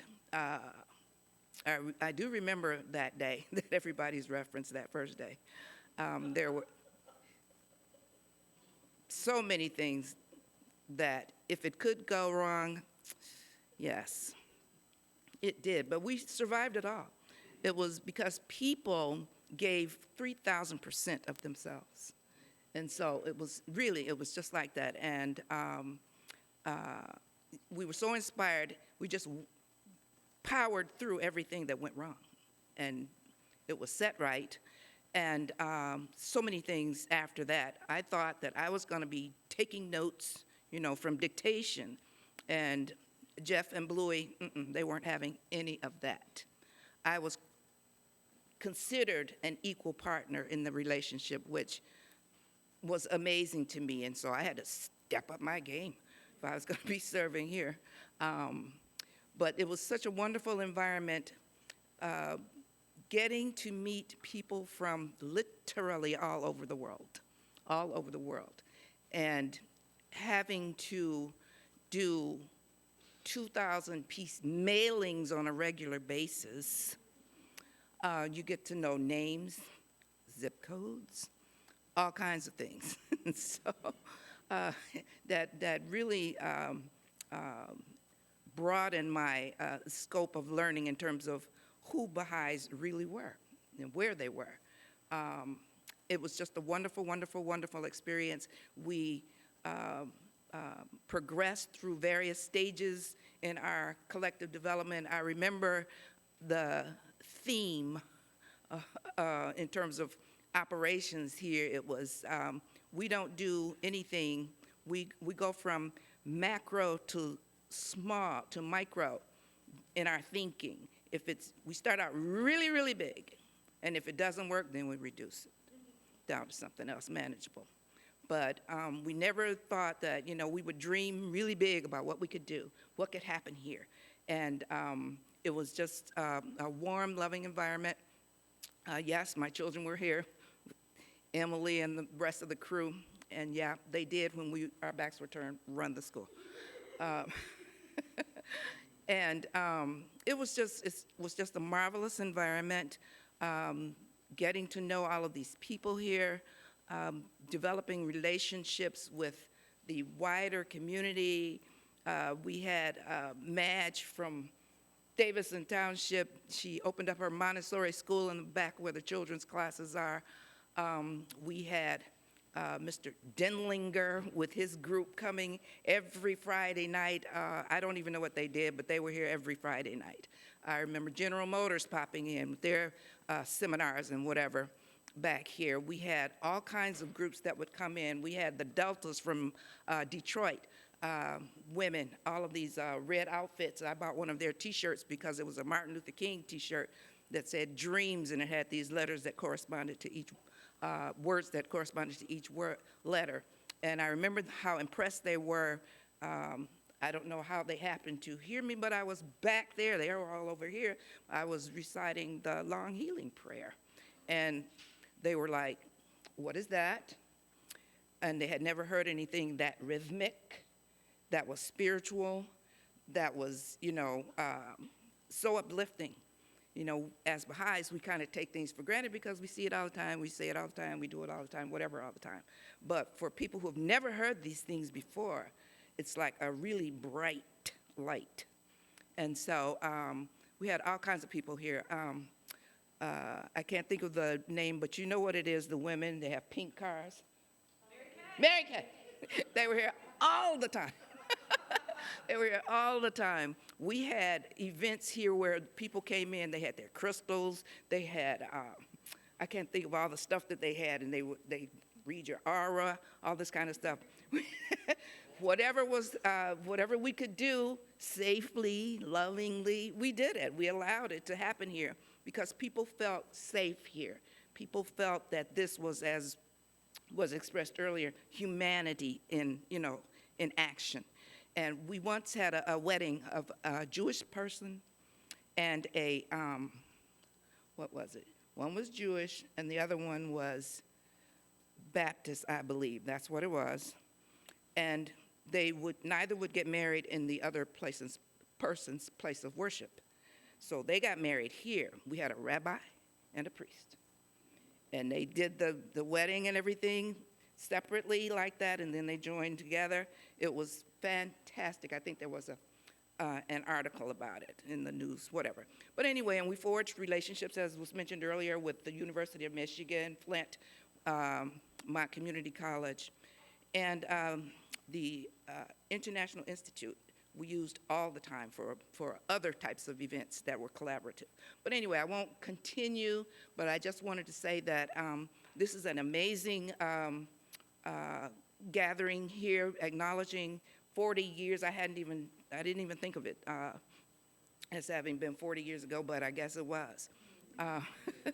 And it was just wonderful. We always had these lovely, lovely, lovely homecoming gatherings where everybody came and we had, most of the classes were no nonsense, but homecoming, a lot of nonsense. We had so much fun. It was just so loving. Love you all. Thank you.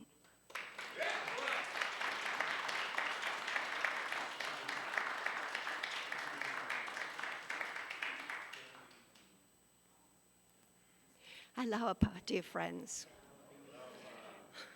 The first time I came was 39 years ago when I was a new Bahá'í, and you had to run from that door across to the classrooms. There was no such thing as a nice enclosed corridor. And then one of the events I came to, I sang with Van Gilmer and Tom Price, and you had to clean all this away and put the chairs ready for the evening performance of whatever it was. So we've come a long way in so many ways. And on the next occasion, I think it was that occasion when I came, I was sitting very close to the administrator, who was Kate at the time.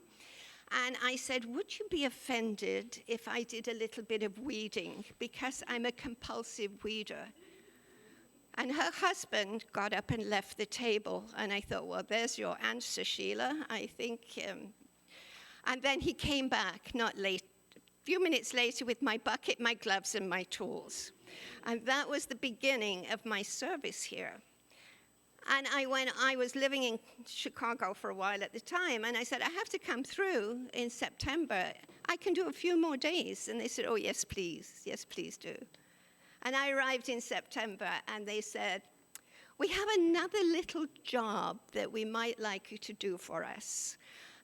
Because you don't want to be in the garden all the time, do you? Not all day.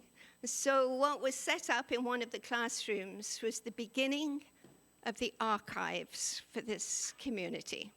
And so, I mean, the archives have already been there, but somebody had set up a system for recording things. And that little job has taken me over 10 years so far. And I don't think I'm going to have another 10 years to live, but...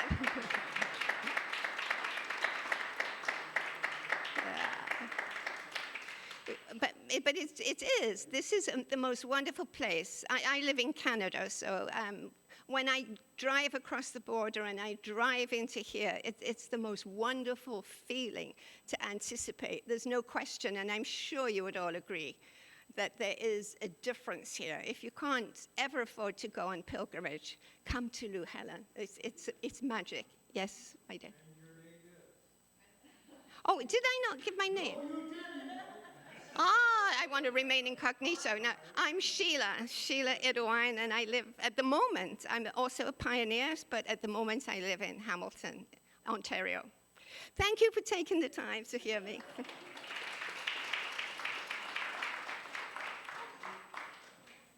I forgot, very important thing, I met my twin sister, my soulmate. Could you look around and guess who my twin sister might be? And stand up, my love.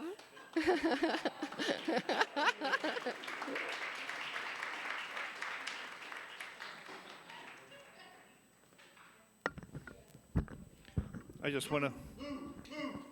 Holy moly. I have a fan base. My name is Louhelen Drong. It's a marvelous name when you work at Louhelen. To be named Louhelen.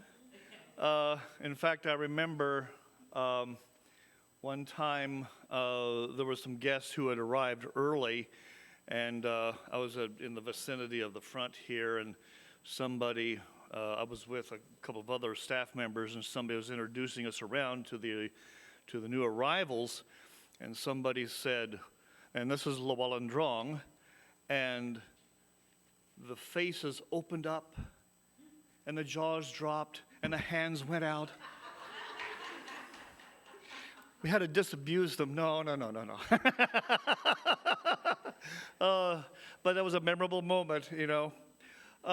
Like I say, I wanted to make a few observations here because at events like this, sometimes we hear with our heads and we think, oh, we're hearing a lot of good stuff, you know, and we think of it as a mental intake, you know, it's all cognitive, you know. Here's the stories, remember the stories. And sometimes, it's a cultural thing, we sometimes forget, no. We're listening with our hearts. This is the active thing in play here. We're really reminiscing, we're really deepening ourselves where it really counts. And deepening is really the right word. You know, in the hidden words, the word heart appears like over 40 times. The word mind, I think, appears twice. It's pretty clear what's important to Baha'u'llah, that this is the reality of the hearts. And when we become more and more acquainted with that, the more adept we'll become at it, the stronger our communities will become, the better we will rise to whatever occasions present themselves. I want to thank Roxy. She got up here and she choked up. Have you ever noticed that when somebody comes up to a microphone and they choke up, there's a kind of wave that goes through the room. And everybody kind of leans in a little bit, if not physically, at least mentally. They lean in a little bit because they know, oh, there's something deeper here. Got to make sure I connect, because I sure don't want to miss it. Something's opening up, and I want it. Just that sheer appetite, I want it, is a sign of who we are and how we are. And when somebody comes up here and chokes up a little bit, it brings that to life. It brings that heart reality truly to life. So I want to thank Roxy. She may feel embarrassed for having choked up at the microphone, but you have to understand there's magic in that, and it's affected the whole room. Gail. Some of you will know that Gail is my wife. I am a widow of 5 years, and I sometimes try to be conscientious about that present tense. Gail is my wife because this is a heart reality. And there's a passage in one of the marriage prayers. Make us the signs of harmony and unity to the end of time. Baha'u'llah teaches me that regardless of her physical absence, there is still something real at the moment. And that kind of thing is on my mind a lot in 5 years. And it was on my mind as I drove here. And as I've listened to all these stories, I've thought about the depths of that heart relationship and how much we're all striving to have our own and to build on it. And I want to lead your thoughts to the people that are here that we can't see. Now, whether you understand that as people you hold in your heart, or people who are actually here invisibly, you know, mixed in amongst the lot of us, or something in between, however you believe that, just think about that presence and what we're trying to invoke by coming together at this very special time. And remember that those people are the people that are raising us up. We have lifted ourselves up on top of their strengths in order to be here at this 40-year observation. How extraordinary is that? Have all those people behind us, all that spiritual potency that is nurturing us and keeping us and encouraging us. Please be mindful of that. I don't know if there's anything on the itinerary about going over here to the cemetery where Louis and Helen are buried. But if not, ask around some of us who know where that is, and consider if you've got a moment on your way home to just drop by there. Or if you can't do that, at least keep a special place in your hearts to say a prayer of thanksgiving to Louis and Helen Eggleston, who are at the root of everything that we have here.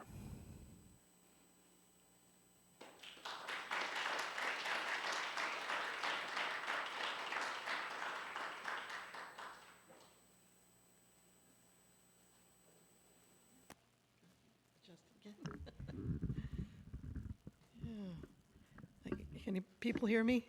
Okay.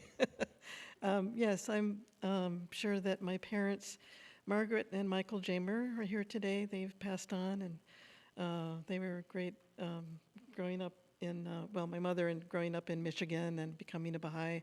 Also my father becoming a Baha'i in the 40s, and they came here and they made meetings and teaching different places. And also my brother Vincent, brilliant scholar, has passed away. I'm sure they're kind of hovering around. And I'd like to thank Brother Wayne Smith here today. His words and songs special in my heart and mind. At the time that when I first came to Louhelen, we were, my family was pioneering on the Ho-Chunk Reservation in Nebraska. And also one of my friends from that time went to the Native American Arts Institute, and she's part of the Umanhan tribe, or otherwise known as Omaha. But yeah, those were very good times. There were no other Baha'is there. We were pretty much, I guess in a way, isolated, even though it was a great, wonderful upbringing. But we came here, it was 1965, I think, and my years may be off by 1 or 2, but I was 8 or 9 and still healing up from foot surgery I'd had. So I was wearing a cast and getting around like that, and people were very understanding. But it was, and I don't remember, I remember the old barn and the dorm upstairs and sleeping there, and the adventures, and meeting the Reimers, Mandy Reimer and his family. And then later on, as an adult, I live in North Carolina, where I still live, and their son Dan was living there, and met his wife Kathy Lee, and that was at that time in '65, and also the children's classes. Part of my wonderful upbringing was being taught by Jean Scales, who I don't know if she was on the planning committee for this phase of, like, I thought I saw her in a picture, but maybe it was someone else. Anyway, she taught me as children's classes here, and then later as an adult, she lived in North Carolina as well. So people are drifting south. And so that was just a wonderful time.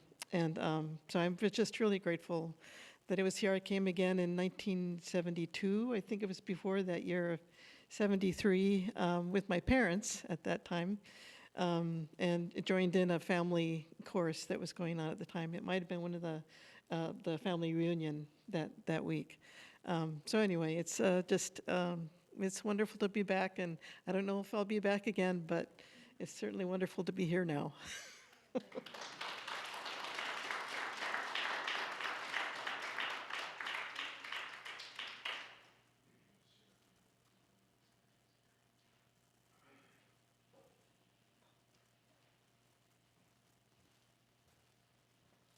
Yat e nana. Ani buju. Your ancestors, some of you might be Anishinaabe.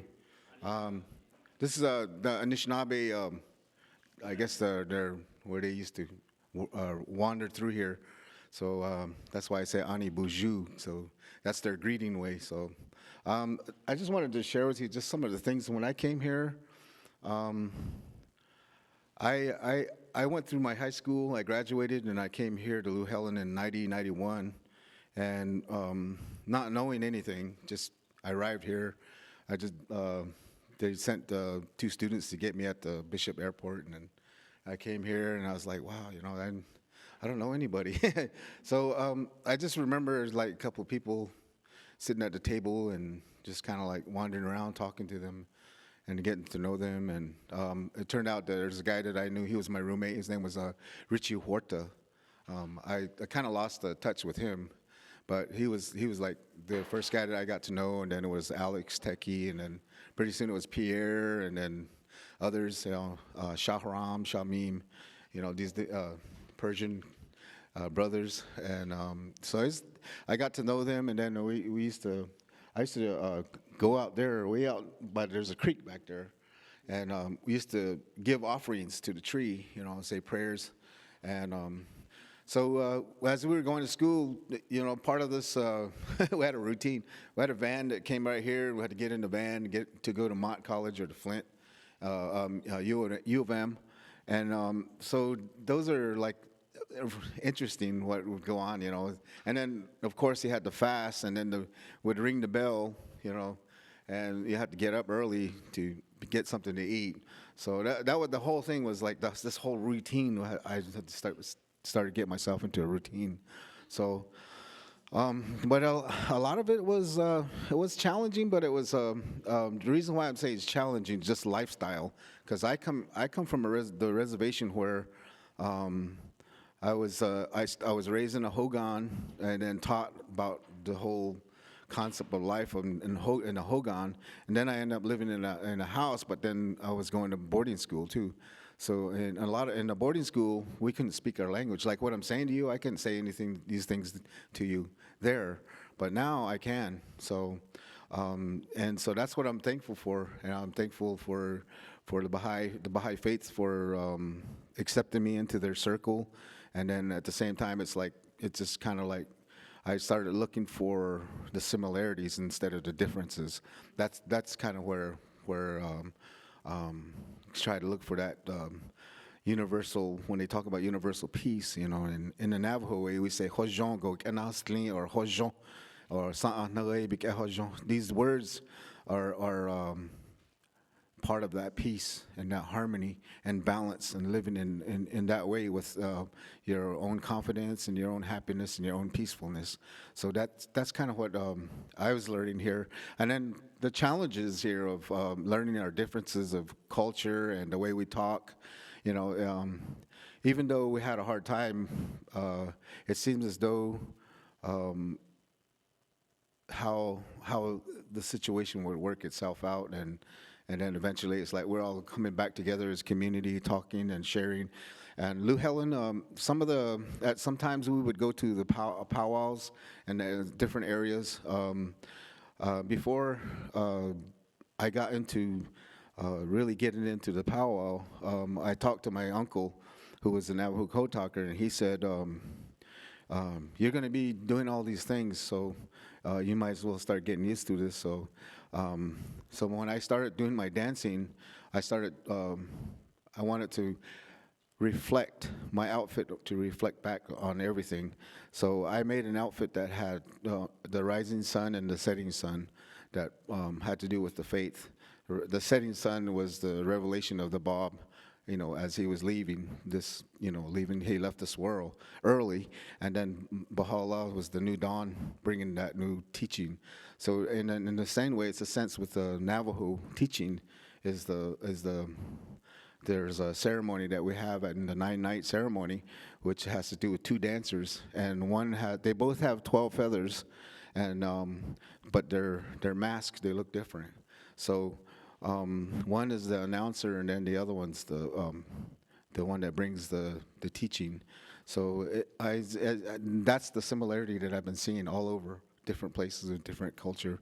So part of this dancing led me to go to some of the Anishinaabe people's longhouse, their teaching of how they greet each other, and then also going to Mount Pleasant and sharing with the Ojibwe and Potawatomi tribes they're kind of like combined together. So the Mount Pleasant Band, as they call it, the Isabella Indian Reservation. So that's where I went, and then also went up towards up north towards the Sault Ste. Marie, and then all the way up to Baraga and those different areas. There's a lot of different tribes that I started to get to know, and then seeing how they live and how they share their teachings of the way of the Longhouse.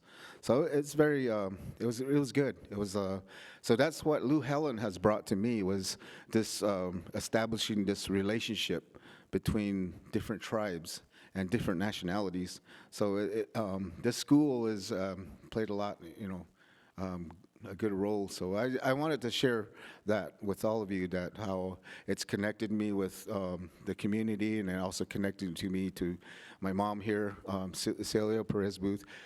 She was the college advisor for the Native American Student Organization, the Latino organization, and then the Louhelen, the Bahai organization at Mott Community College.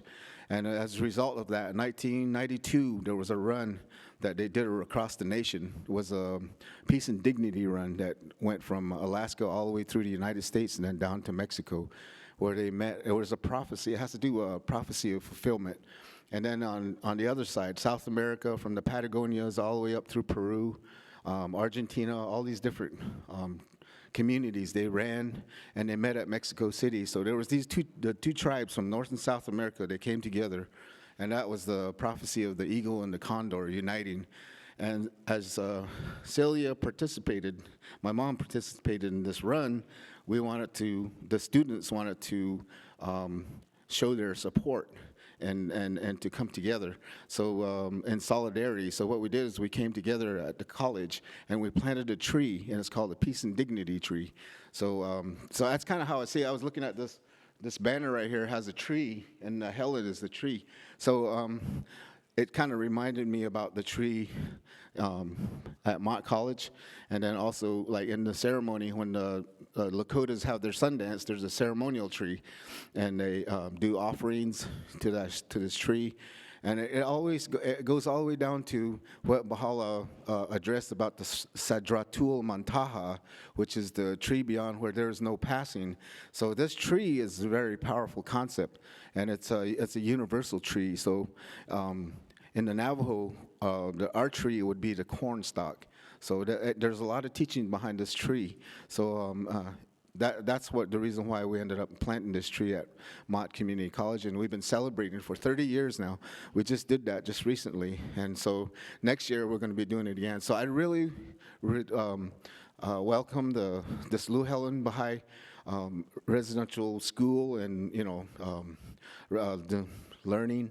So I'd like to have them to come to this event to support it, and then maybe we can collaborate and do things together. By doing all this for 30 years, and being a part of the Baha'i faith, and then looking at service in general, like service in the tribal communities, and then service with the Baha'i faith, and what the writings say about service, and how do we help the communities. And so when we help the communities, we have to kind of get together and work together. So what I did on the Navajo Nation was I ended up organizing a group. It's called KA Native Action. KA is family, peaceful family relationships. So I guess it's a service. So what we did was when COVID-19 happened, instead of just fading back, I stepped forward, and a few of us, and also a companion there had helped organize this organization. So we delivered food, masks, cleaning supplies, water, and to this day we're still doing water on the Navajo Nation. And then also we're doing solar power water pumps for the elderly to pump the water into the house for them instead of having them carry the buckets of water. So those are some of the things that we're doing with working with the community and try to build these vibrant communities, like the writings say, and also like what Universal House of Justice has been saying. So these are some of the things that we're doing without actually talking, So it's better, what did they say? Fewness of words and abundance of deeds. That's basically what we're doing. So thank you.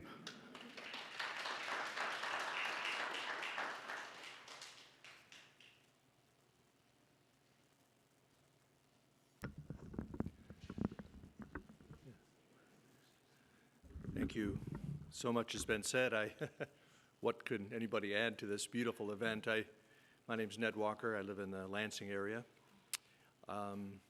As I was driving up here today in the pea soup fog, and it was really quite thick, as many people experienced, I thought to myself, what an interesting entree to this day.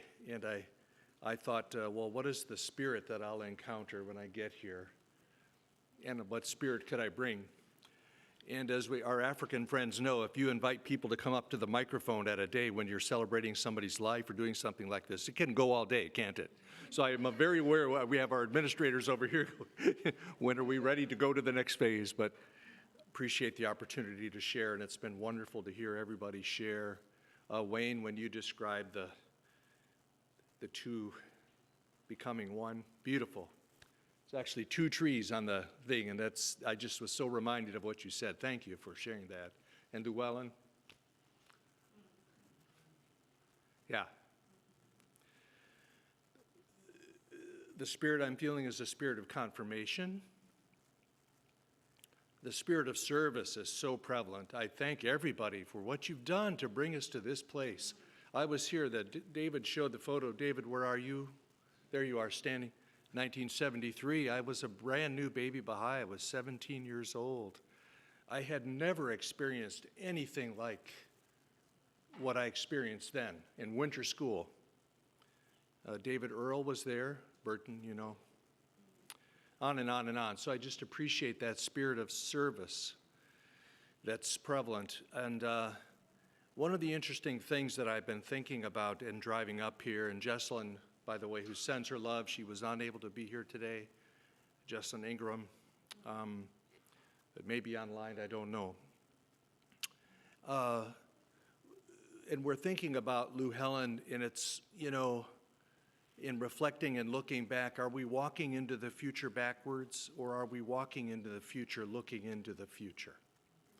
And in my mind, reflecting, driving here, that Louhelen is not a retreat center, it's an advance center. And I hope that if we can create and foment that spirit of advancement and carrying forward. Mahara said some wonderful things at the beginning about learning and moving out. I can't repeat exactly what she said. Some of it was very similar to the guidance we've received.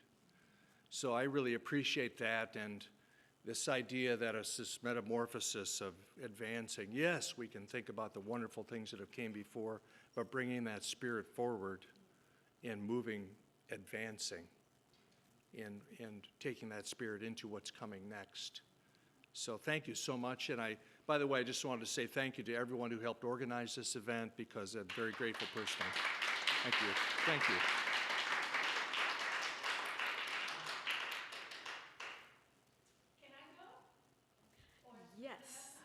Yes, you can go. So we'll actually be wrapping up with Yarnell and then Burton after.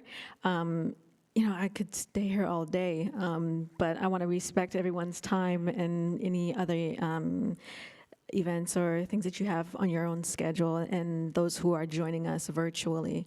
It's been really beautiful. I really appreciate the stories. Thank you all so very much. But let me hand it over to Yarnell and then Burton after.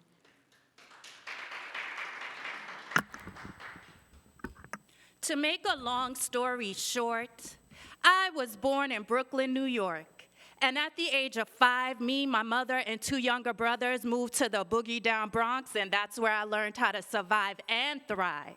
Oftentimes, when me and my younger brother would come home from school, we had to step over drug addicts in our building hallway doing drugs and acting a fool.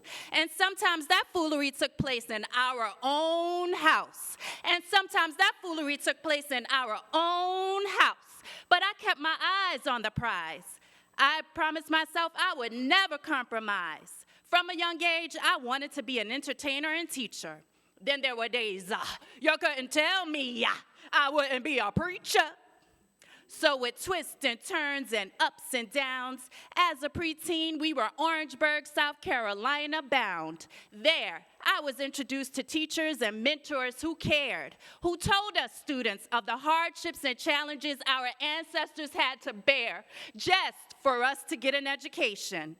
Shout out to Orangeburg Wilkinson High School, and a special shout out to Dr. June Manning Thomas, one of the first African Americans to integrate Orangeburg Wilkinson in 1965, and she made my dreams possible.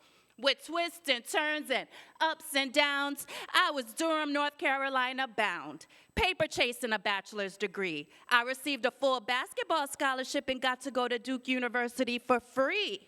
To make a longer story shorter, in the year 2011, I was living a life straight out of a dream, singing gigs around New York City, Italy, Germany, and France, just to name a few.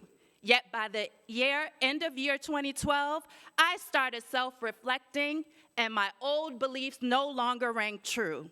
My best friend from high school, remember Orangeburg Wilkinson, was worried about me, so she came to visit. She told me she had become a Baha'i, and I said, "Oh, really now? Exactly what is it?" She said, "They care about children and youth and the unity of mankind. Aren't those your same truths?" And I said, "Oh, really now?" As fate would have it, I decided to attend a Baha'i meet and greet in New York City. I took a seat and noticed a woman I had seen 11 years prior at Duke University. She wasn't a Baha'i then, but she's one now, I see. Oh, I know where this is going. The universe knows I only move when I see signs. Right at that moment, I knew I had been found, and by the year 2013, I was Davison, Michigan bound. What began as a 3-month job assignment at Louhelen Bahai School somehow transformed into 3.5 years of the best years of my life. And during that time, I linked up with an old acquaintance from Detroit and became his wife. So with twists and turns and ups and downs, my husband and I were South America bound. Shout out to Paraguay. One night I was outside meditating and praying, and I saw Mr. Gordon Naylor's face. A principal at a Baha'i-inspired school in Canada. Universe, of this what do you make? Now I have to tell my husband that I was being spiritually summoned away to serve.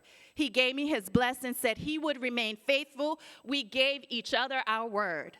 What began as a one-semester assignment at the Nancy Campbell Academy in Ontario turned into several semesters of Canadian bliss. Yet again, I was summoned away to fulfill a dream of mine to serve in the city of Flint. So with twists and turns and ups and downs, I was Flint, Michigan bound, having fun because I am a teaching artist who uses music and drama. The students said I was a big kid, even though I was older than most of their mamas. In conclusion, I am very thankful that helping our children and youth is a part of my mission, and I'm even more grateful to be here with you all because we all have unique stories that are still being written. Thank you so much.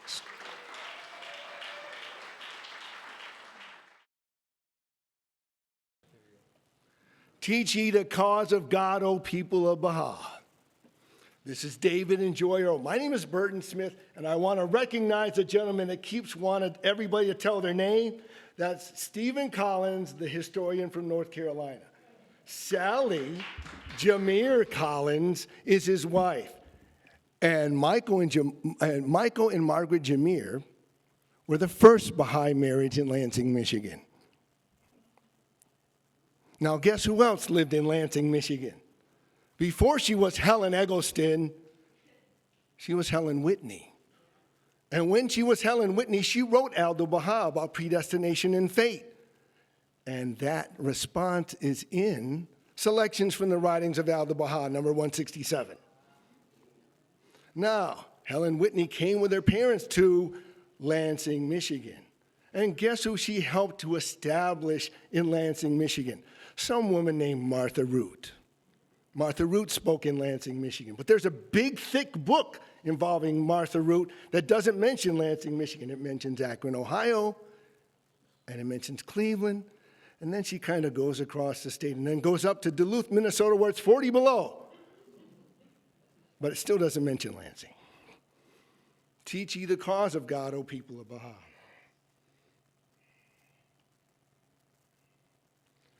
This is David and Joy Earl 6 years after that picture.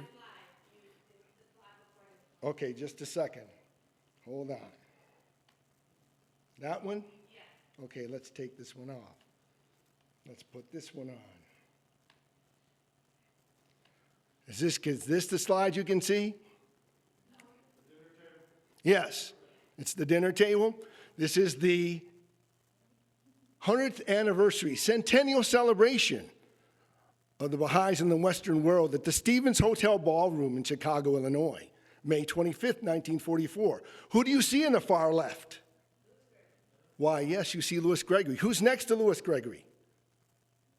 Marja Gale, Ali Kuli Khan's daughter. Do you remember? Bring me Mr. Gregory. Who does Abdu'l-Baha say that to? Ali Kuli Khan. Did Ali Kuli Khan come to Lansing? Yes, but that's another story for another time. Okay, so now we've got all of these folks teaching. We've got David and Joy Earl, the first interracial couple to come to Louhelen. And guess who took their photo? That would be Helen Whitney, who became Helen Eggleston. Helen Whitney wrote the specific definitive letter of my life. Helen Whitney, on May 29th, 1928, wrote that Louis Gregory came to Lansing. No, that's not mentioned in To Move the World. It's not. You know what else isn't mentioned in To Move the World?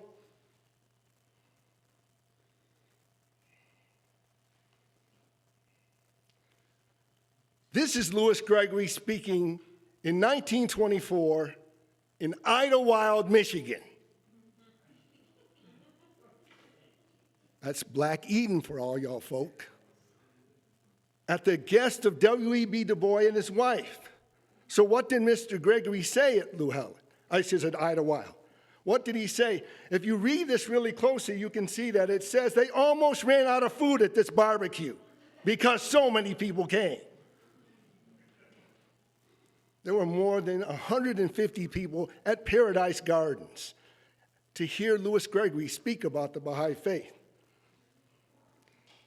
It's this important. At 3 o'clock, Mrs. Turner, in a few well-chosen words, presented the speaker of the day, Mr. Louis G. Gregory of Somerville, Massachusetts, a traveling lecture on the Baha'i movement. He congratulated Paradise Gardens upon the cosmopolitan nature of the gathering. That means it ain't just black folks there. That means there are black folks, white folks, whoever showed up from all these northern communities. Saying that God Almighty had no prejudices and he wanted his children to have none. He said that God had created man for joy, not for sorrow, for life, not for death. The way of true happiness was friendliness and accord among all the elements, races, and nations of the world. He then presented arguments to show the fallacy and harm that sprung from prejudices among nations, races, and religions, and admonished all to seek the path of peace, conciliation, and true brotherhood. Teach ye the cause of God, O people of Baha. So, this is 1924. Did Louis Gregory come to Louhelen? Anybody? Yes. Louis Gregory was the guest of the National Spiritual Assembly on September 13th, 1931, at Louhelen's dedication. So Louhelen went everywhere, okay? Louis Gregory went everywhere. You saw him everywhere, do everything, but it's not mentioned in To Move the World. Sometimes we don't know where we're going because sometimes we don't know where we've been. In this particular case, we've had all of these people come through Louhelen, and I owe my existence to Lou and Helen Eggleston and to Louis Gregory. I know that specifically because it was Kenneth Christian that taught my father, and he taught here. If you look on that wall, you'll find pictures of Kenneth Christian.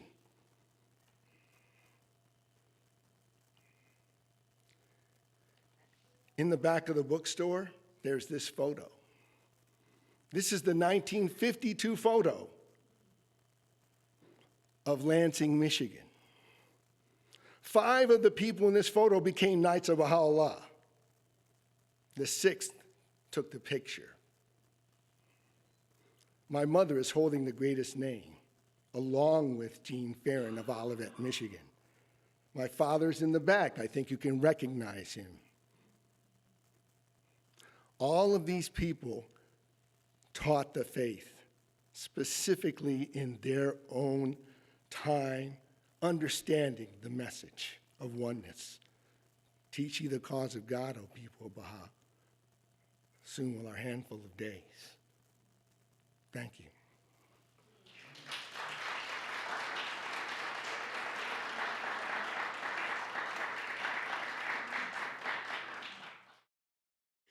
So, well, everybody knows I'm Maria, and I serve here in Louhelen for about 5 years now.